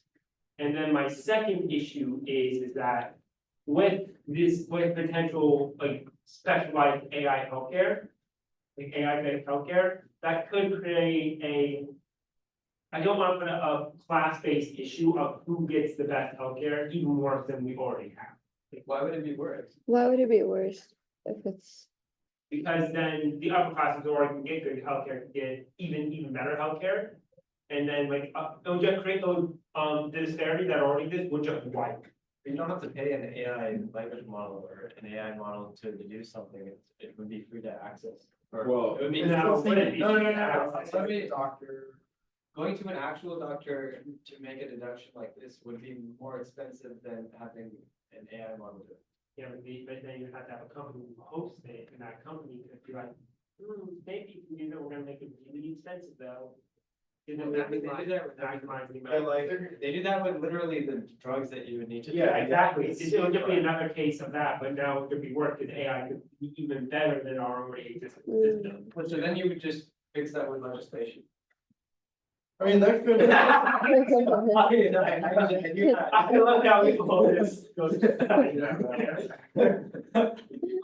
I think that by the point that any company is like making, like a doctor here or whatever, Mhm. and they are taking responsibility for those actions, they're not gonna make them free, right? Like, if they're liable, they're gonna be liable for lawsuits, they're gonna make some money out of it, like it's gonna happen. I do think that it would probably like be cheaper, like, not to train the thing, but like, just like in general, it would be cheaper and like, I would wanna hope, like, I've seen cases of like small like llama models being deployed in like Africa and stuff like that, like, it's already useful, it's not. It's not the end all, right, but like, it's already useful. I do want to say my answer is really in certain situations, I just don't know, because it's a. Yeah, me too, No, something you can take, no. Yeah, no, especially like research, there's no reason not to. Yeah, no, in research it's useful, Yeah, I will want to take the note. It kind of seems like a decision should just be made by the user of the health. Also, if an AI So that depends on, expecting the person who's, I'm assuming you're talking about the person who receives healthcare? Yeah, the person who receives it. That relies on an expectation that the user has enough understanding of the issue to be able to, reasonably make a decision. yeah, cause I mean, a lot of people, and I wanna say probably, I'll say, including myself, like, I'm going to a doctor because they went to college, right, like, they all been studying and like. I'm taking what they're saying for granted, right, like, not for granted, like, I'm taking it as like, That's another. I guess. Not as 100% factual thing, but like, I will listen to what they're saying, yeah, like, Yeah. I would. If, and then the question is, if we're already just blindly trusting not blindly, but we're taking a lot of trust in doctors. Yeah, And there's already been history with doctors, not being the best. yeah, I mean, we have a system, I feel like it kind of works, yeah, right? but Like, then it's a double case of issue, you're not only just trusting your doctor, you're trusting an AI model. You have to trust your doctor anyway. Yeah, but now you're trusting two things. Okay, but you said that. Yeah, but I guess, you can, I feel like the best is like a good mix. Both, yeah. Well, about the trust issue, you said there was a black box, but if you can have the AI explain the reasoning behind the decision. That AI generated reason is still also black box, it may not have. yeah, no. But if every step is explained, if No, it no. is That's fake, what that means. if it is fake, it can be checked or reviewed by a medical professional, and if there is one step in the reasoning that is false, the medical professional will be able to find out what that is. But how would you get the AI to make the reason? How would you get the AI to generate its reasoning? Well, language models could do that.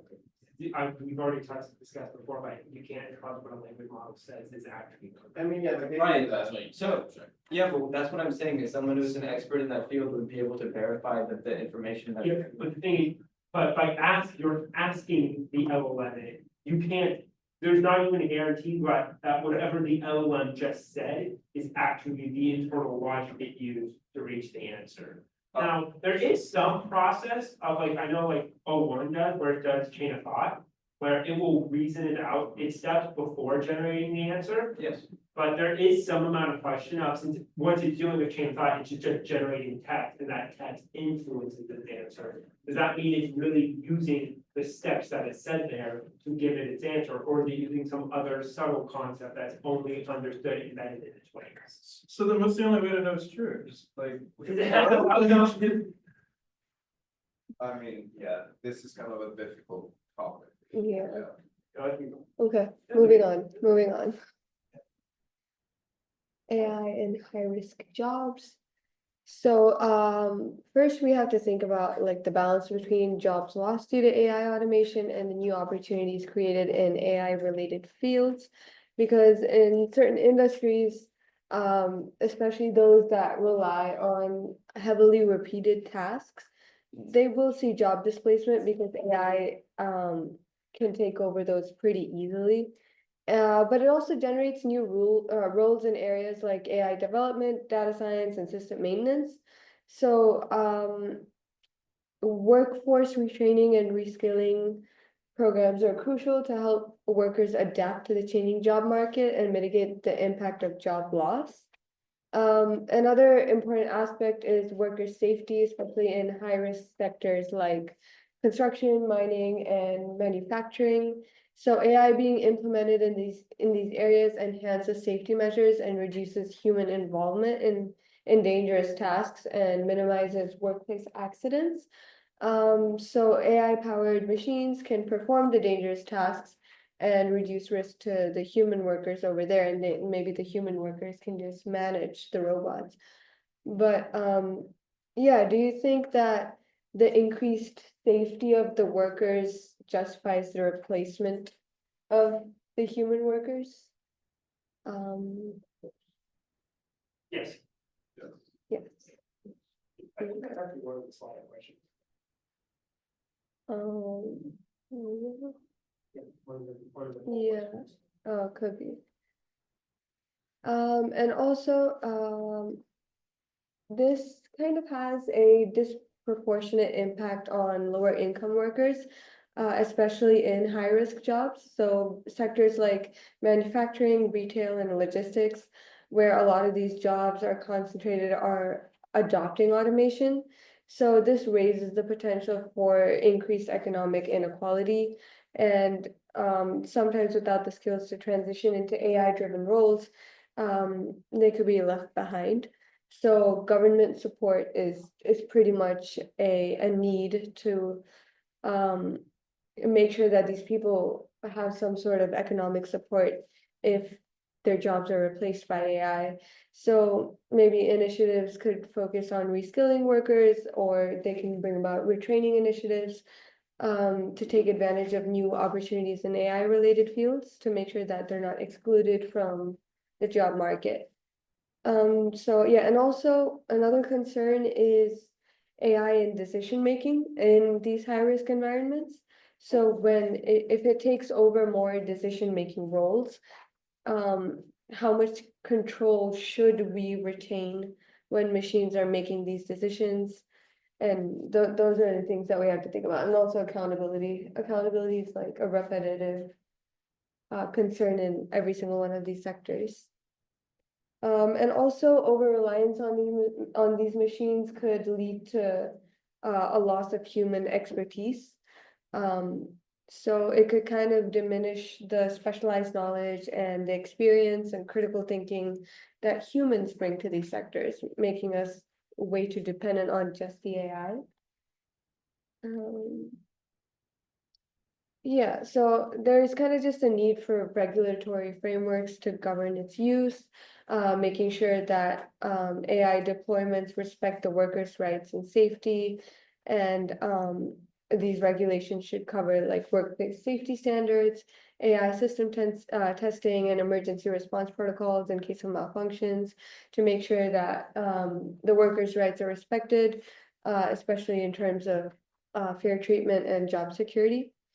And the public might also have a few concerns regarding AI taking over these jobs because of the fear of job loss and safety risks. So building trust again requires transparency, which sometimes AI might not have, because it doesn't really explain exactly how decisions are made and why they're made. So that's another point to consider. And should AI be used in certain high-risk jobs?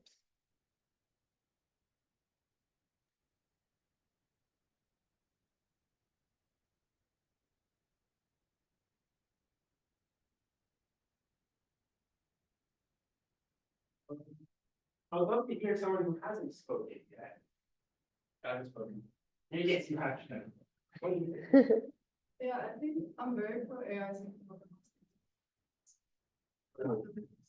What? What are your thought processes on why you think it'll be put here? Because as you said, a lot of these are in low income people. And if we're just having AI replace these positions, which it would be human required if they do that, then how are they going to get income? Especially since we don't really have a welfare system in the United States. I think we'll definitely just adapt to it, like we did earlier. Socialism's better. What? Socialism, what? Social, oh, we're not What do you getting into say? that, no. Social Don't you what? start. No, I think we'll definitely adapt to it because we've kind of had that fear every time there is a new technology developed in history with taking over jobs, whatever the case may be. We always just adapt to it and what problems it fix them. Did we adapt to it, or did the problems it caused just not be enough to cause a crisis yet?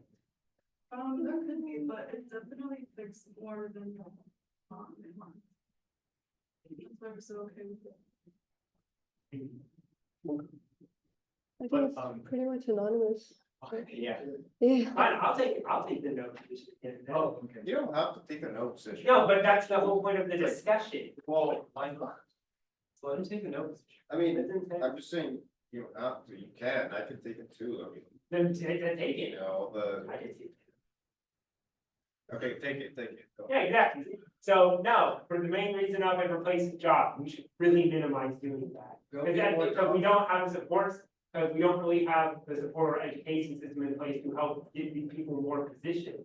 In some sense, if we don't have any sort of welfare system to support people, nor do we have a cultural kind of structure to not judge those that don't have a job, that's a whole other issue, then replacing these jobs and just leaving these people out to dry is at best morally not okay, and at worst, probably going to cause a larger crisis of people revolting because like, hey, we have no way of getting it done. Right, so how is the legislation gonna go down? You're not allowed to innovate because people lose their jobs.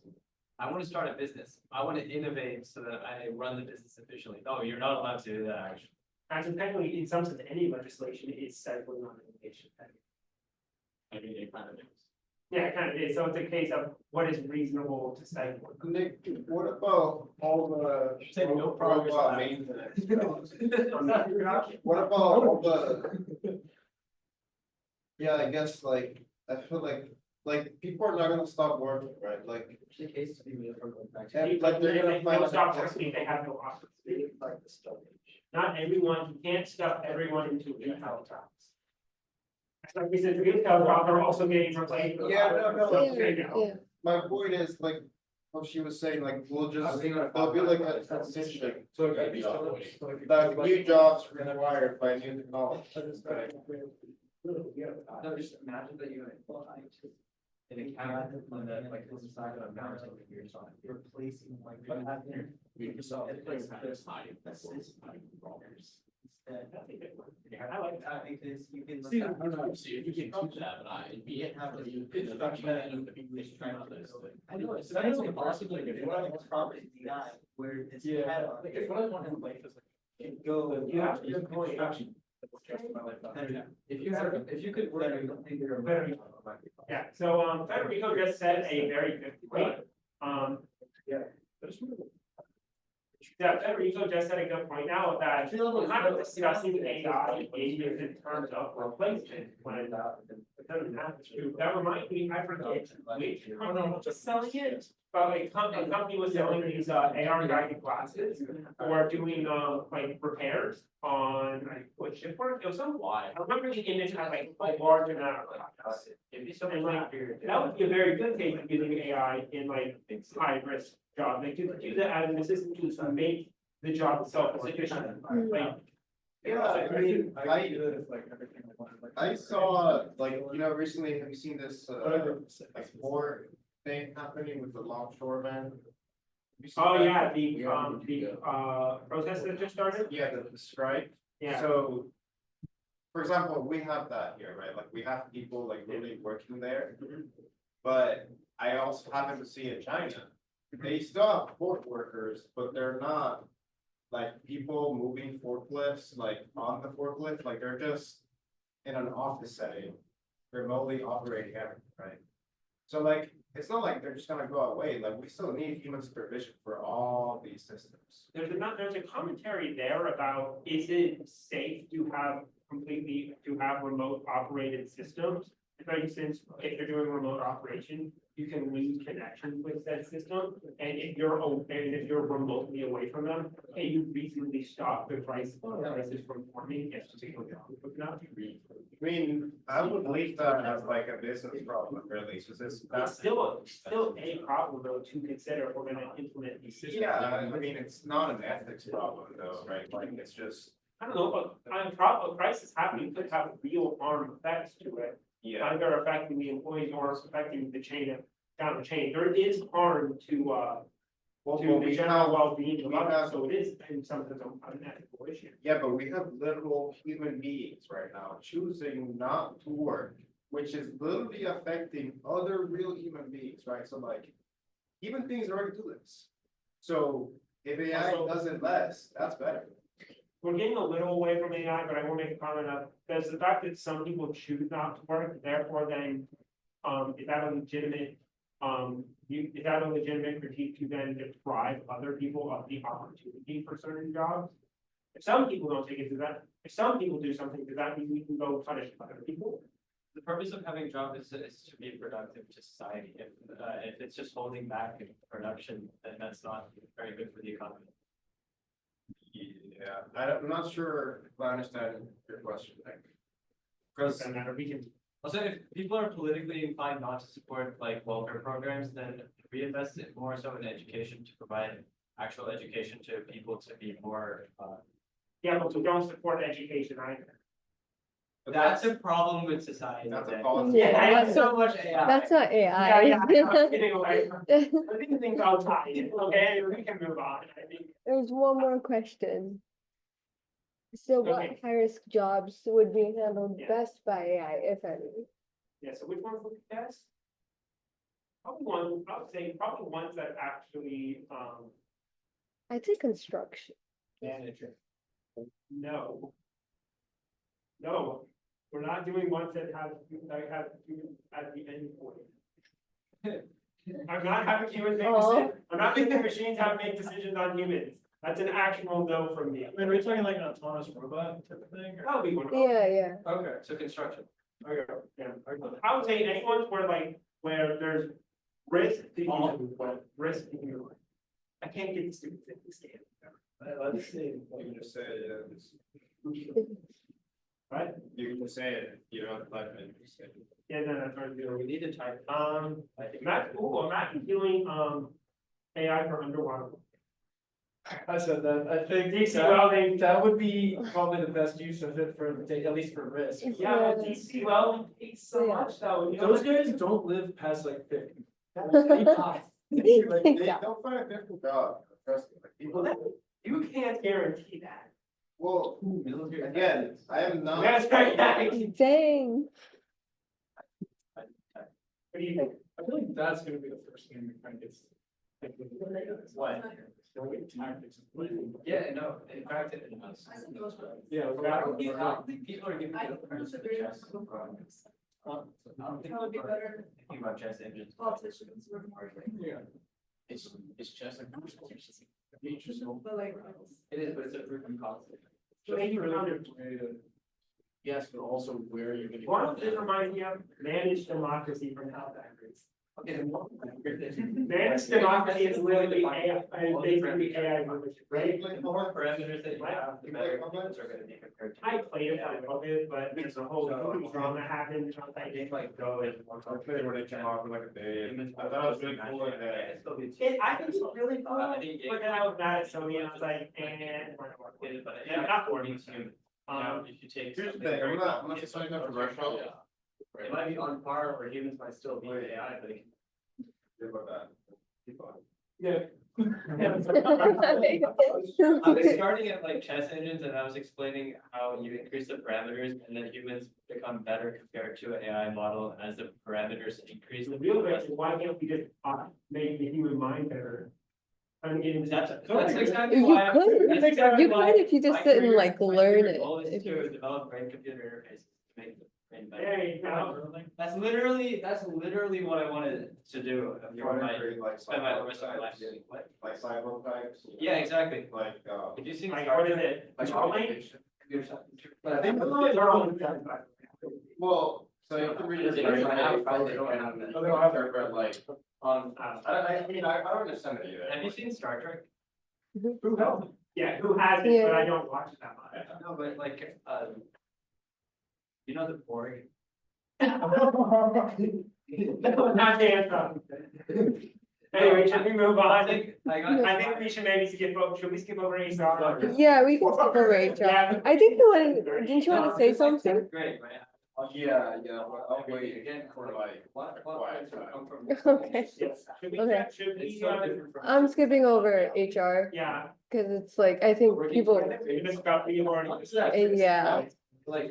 AI, that's pretty interesting. I think AI and artificial intelligence. This is like. That's why we also. I think they were misunderstood. Said creative works.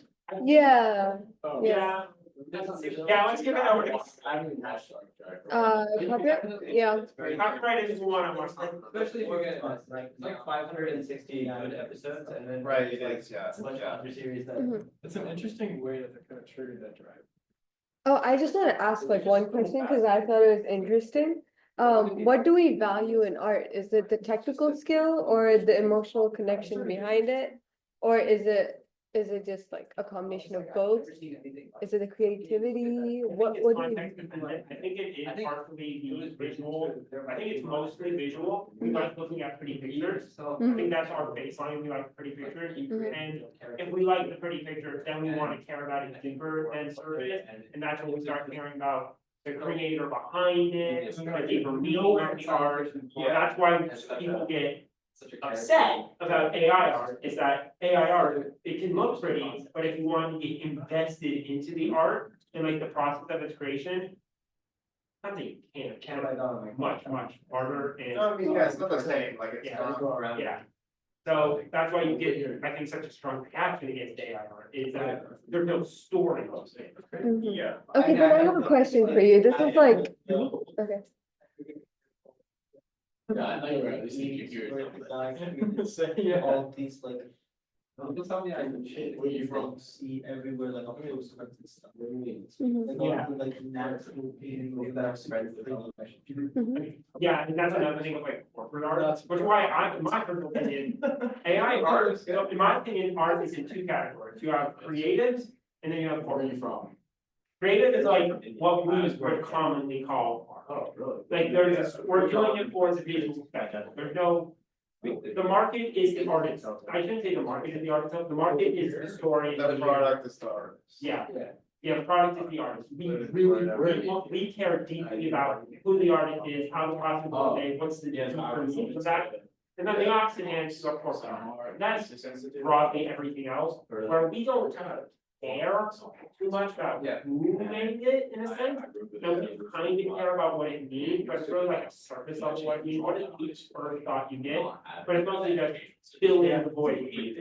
I mean, that falls into like marketing, Yeah. which is driven by profit. I wanna say in there, Yeah. they, what do you say, Yeah, that's what I'm gonna say, it's AI art in that sort of marketing sphere, I'm more okay with, as long as it's not obvious it's AI art, because although you are still not like artists out business, pretty artists out business that don't make. joint discussion, because I'm like in the middle. Yeah, maybe we should do it.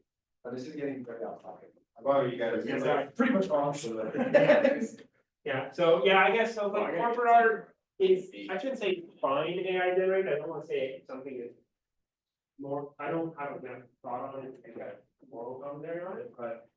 I think like, No, you said it earlier, what if I can't distinguish between Yes. real art and AI art? And the thing about that is that, what's it called, there's this very interesting kind of question that, let's say you're alive, right? But you're invisible. Okay, right, so like, you're invisible, so like, you can interact with everything, right, but like, people can't see you, so then, are you real? Right, like, cause you're only real to yourself. Right, so go with that. You're talking to a self. I don't know what that means. But my point here being that, like, it doesn't matter if it's actually AI or if I believe that it's human, like, if I think it's human. And I like it and I find connection to it, then that's good with me. If it happens to be AI, well, you know, it fooled me. But, number one, I'm gonna have a human bias. there's an implication there that when you're saying fool, that would be your default assumption that it would sound fool generated. That, Well, yeah, no, baseline, that this has to is- be AI is something. This is kind of the case that I'm saying, like, I'm like looking at a painting and I'm like, wow, this is amazing. And like, let's say I get misinformed and it says it's made by a human, and for that reason I choose to like it more. But like, my point is, if I eventually find out it was AI, I don't think I would be offended or like, yeah, like, maybe I would like it less because now I know that, but like, it's still good art, right? It's still good art, but I think it comes back to, Because it's subjective. it's subjective, one subjective, I think it comes back to what I said earlier, if it's AI art, you don't feel like you can connect a story to it. Art conveys a one key thing, and that's emotion. Yeah, It's a very, computers in general, I don't know if language models don't think understand emotion at all. Computers don't, yeah. so it's just like. They don't got brain chemicals. No, for real, like, so, I don't know, when a human puts something on paper, it's supposed to symbolize something and kind of convey a meaning. And a computer can kind of do the same thing, but it's just missing that, it's missing the emotion. And actually, it could be said that, Yeah. could be said that AI language models, or like AI models like these do understand emotion, because if they're able to create something, like let's say an AI composes a music that you enjoy listening to because it makes you feel a certain way when you listen to it. It'd be said that the AI model understands emotion because it was able to produce something that made you feel an emotion, therefore it understands emotion. Yeah, I think you can make that argument. I think you can also like, if you ask ChatGPT to write something controversial that would like incite some sort of like stress or like anger reaction, like that's also, right? Yeah. I think that can already happen. It already can do that, so. I mean, Feel emotion. I think there's an argument that can be made that it's like, where people are starting to think that it like, might be starting to convey emotion, but in reality, I think it's just seeing how it makes all of us feel, and it's kind of feeling that, it can't feel it itself. Yeah, you don't have to feel emotion to understand it, Yeah, we're getting. which is why AI can create art, and it's completely valid as art, because it understands emotion and how things make people feel, but you don't have to necessarily feel them to understand it. I think that's a good point. Yeah, I think in the end, at least this is my stance. I said it earlier, but I see AI, I see art as either as where the product is the art or as specific, the product is the artist. And when the product is the art, I guess I don't really care if it's AI art or human art, like if it's marketing art. Yeah. But if it's like, if the art is like a creative work, like if I'm going to an art museum, I care about the artist who made that. So that, in that sense, I don't want AI art there. Right. Because that, although you could have someone who modified it, like you could have the person who generated the art, then do touch-ups and changes.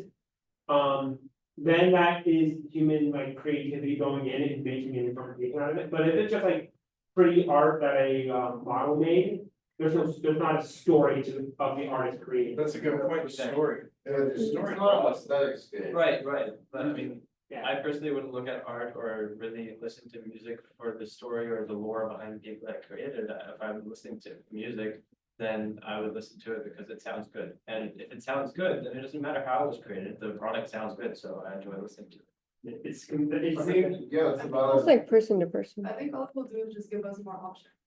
Yeah, Yeah, but we're gonna get to a point that we're all gonna have Netflix, or you're gonna be able to type in there. I want a show about this, and they're gonna make it, but then.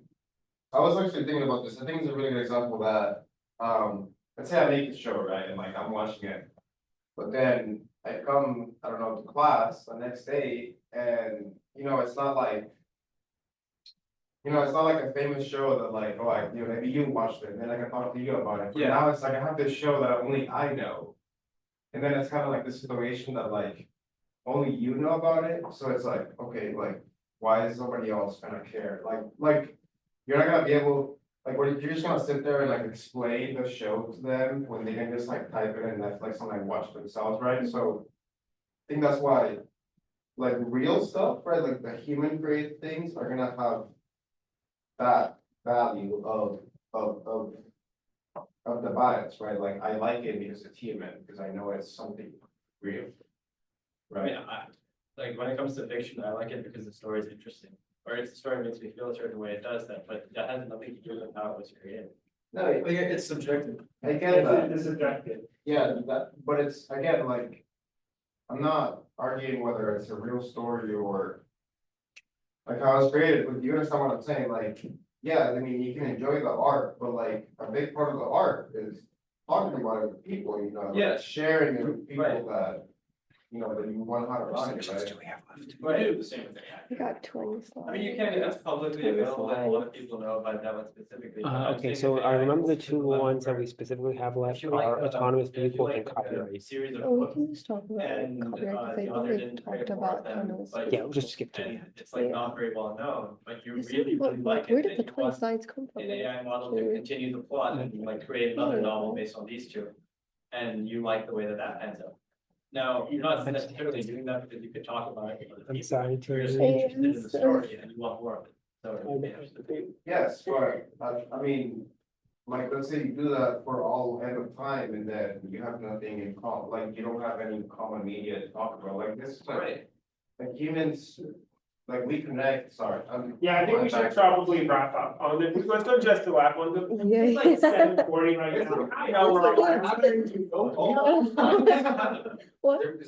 So Just one more, We the can AI and utilize- copyright. It's been 2 hours. It's been 2 hours. Oh, 2 hours, yeah. Hey. I know, I knew the one was gonna go long, I didn't know how long it would go for. Well, it's because the second meeting is from the. Yes, Oh, yeah, it's. Okay, so we have a couple more, we have government, we have autonomous vehicles, and we have copyright. Oh, we talked about these, so you're talking about government, Yeah, we talked about, yeah, I didn't. Well, the AI automobiles is easy to We had answer. a lot of topics. It's starting. No, that Okay, let's just ask this one, do you think AI is developed enough to be used on the road? Yes. Yes, Yes. If any of you have ever ridden a Waymo car, like, You're all wrong. It literally makes No, like. Is you it- are all wrong. Is it less likely to get into a crash than? Yes. Yeah, honestly, It- yeah. It can drive on the road, it might make you. Oh, by the way, all of these ethical decisions that it's going there, no company would be able to sell an autonomous vehicle if it didn't 100% of the cases prioritize the life of the driver. Yeah. So that should always be the decision. Anyways, How much would Uh, you trust? okay, then what I do want to, actually, no, I do want to do a vote on this. You wanna take a vote on it? I want to take, y'all rank how comfortable y'all would be on it, on being an AI. Dude, I would trust self-driving more than my dad. Yes, it would. Oh, odd. I'm not saying there aren't True, clear true, factors true. in existence, but I'm not saying I exactly trust getting my ass in. There was one time that I was in one of those self-driving taxis and a semi came right out in the middle of the intersection and it stopped. It stopped. I did. I'm still alive.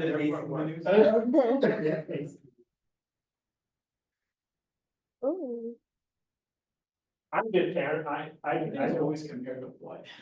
Compared to a human driver. Well, yeah, Yeah, Especially a lot of my friends, I mean.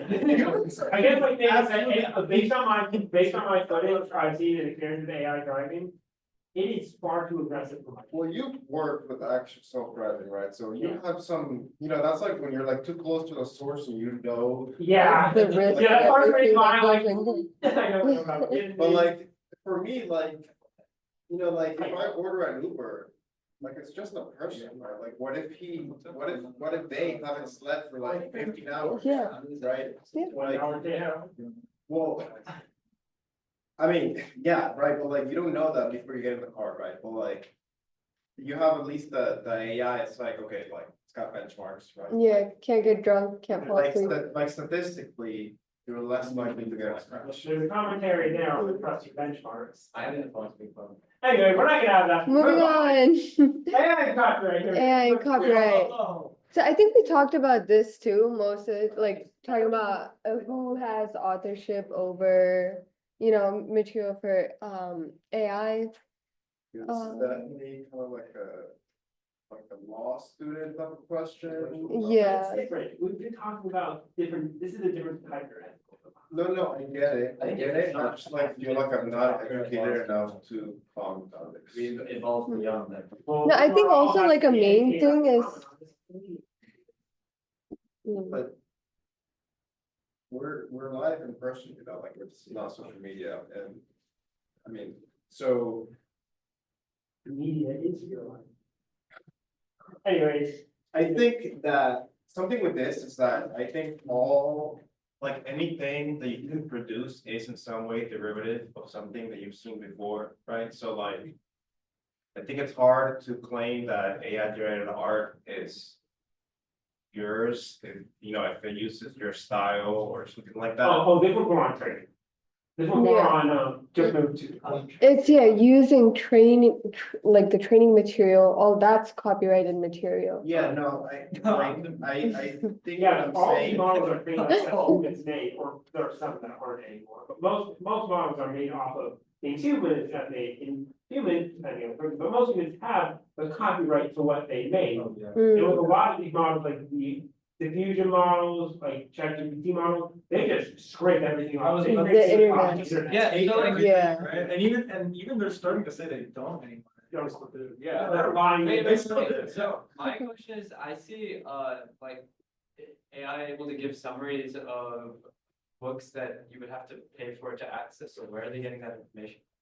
Exactly. They, From So then other No, sites. but I'm really interested in this, if AI training set is able to scrape data from the sources that are behind a paywall, Mhm. then I want to know how they're doing that so that I can do that and access them. Because someone probably pirated it somewhere. Yeah.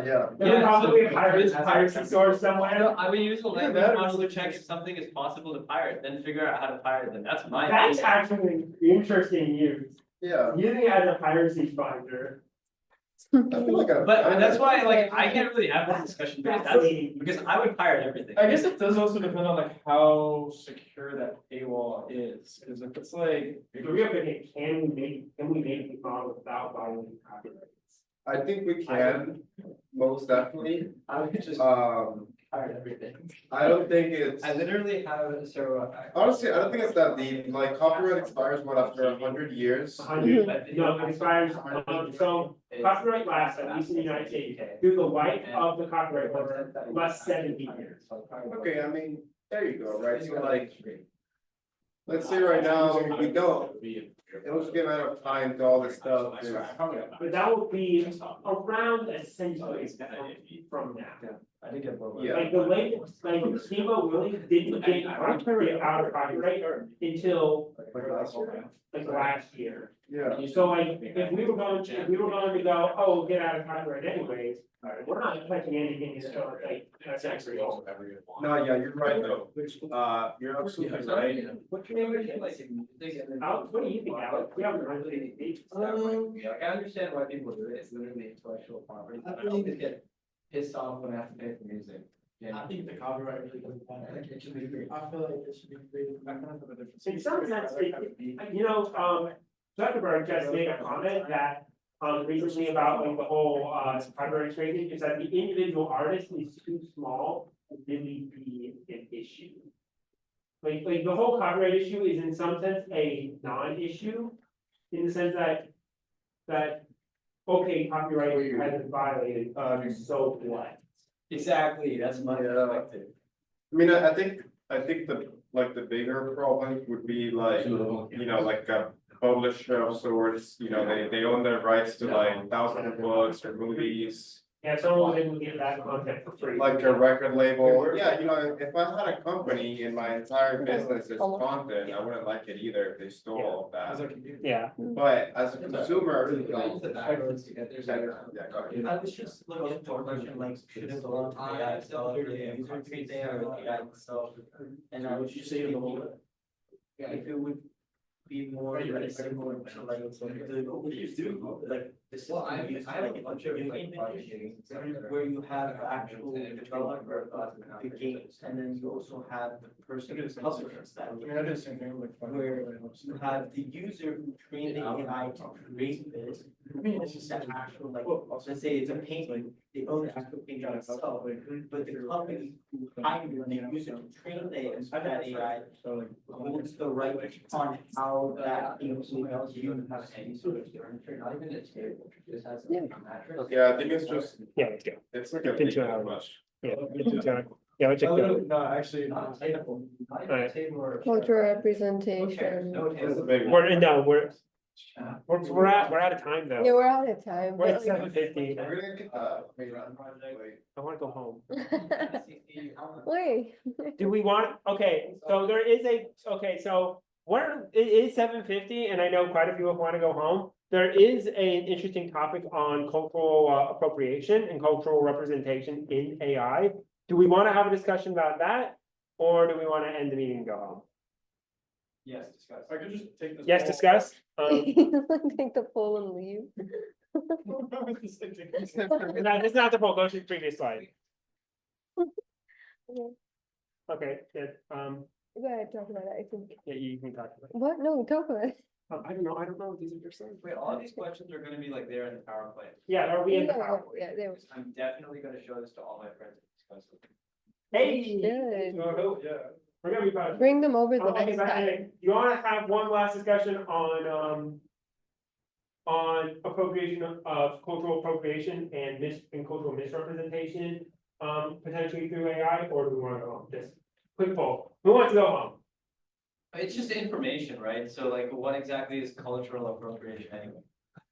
Yeah, I think that cultural appropriation thing is a little Maybe just like, What does outside. that even mean? no, like. No, you put it. Yeah, like misrepresentation of like cultural symbols and traditions. Yeah, so like, yeah, I guess it's Yeah. more of a thing of, it's more of a case of what kind of implicit biases. Yeah, like stereotypes, Yeah, stereotypes. like an AI, so basically, look, let's put it this way, the internet is, every is you could imagine. Like, if you can put word/is, the internet is that in some capacity somewhere. So when these models are trained off of just web scrape data, they claim to have cleaned it, but no. clean Yeah, is it can like perfect, incorporate and that. then they train on it. Yeah, Then these models will incorporate biases, misrepresentations, stereotypes. yeah, stereotypes mainly, cultural symbols that can get exploited. Stuff like that. It'll be unintentional, but it'll still like appropriate cultural elements that are usually in AI I generated think content. accessibility and kind of making these things available to all, like easy is a big part of combat this. I think there is an idea that if you had more people interact with it, like had more cultures interact with it, and then you have like the human feedback system that they're implementing, that can help align any biases, help to work to disalign it from biases, because there are people who are now saying, this is just wrong. Yeah. I think it should be I think it's integrated into the fact that the source is great servers. Yeah, exactly. So it's more about the authenticity more than like pushing harmful narratives. Yeah. 75% of the data bad, only 25% of it is worthwhile. There was one screen, all of it, we just was fishing. Cut off the bad parts, it just he asked it. Mhm. You were saying something. I'm not sure that the US is trying to be something. It's always.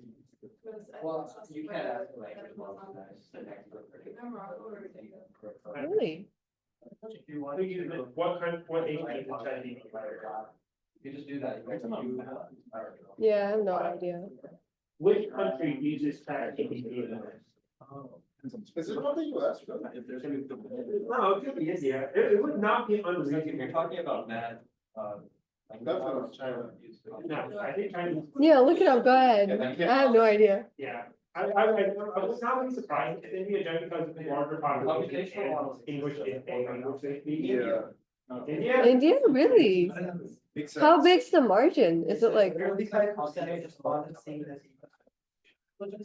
Service, you go October 2nd, 3rd. Oh, but it's a survey, it's not like reported by. Yeah, this is more like percentage, right, the actual like population. I think India would still be. I mean, for it, well, India has what, like 1.1, yeah, with that, and it's 20%, that's still like 500 million, that's larger than the population. Yeah. I got a lot of experience with it. Yeah. Yeah, that's basically it when it comes to like the cultural representation part of it. It's in the final slide. And consequences could there be to AI usage popularity? So like trying to screw A lot of it, I don't know, I think we're all back, I think we're all back. Right. Go ahead, please. Ow. Alright, oh, ow. Alright, thank y'all for coming and staying for 2.5 hours. Wow, back to all of you. Good job, guys. The dedication levels are insane. Appreciate the dedication. Thank you all for coming.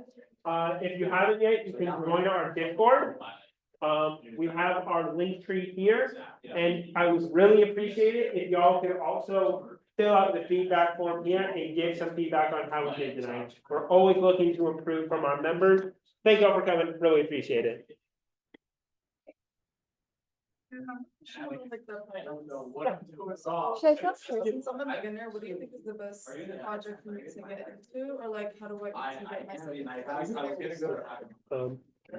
can you just, Stop recording. yeah. So I'll say if you're a beginner, the best project should be Project AS.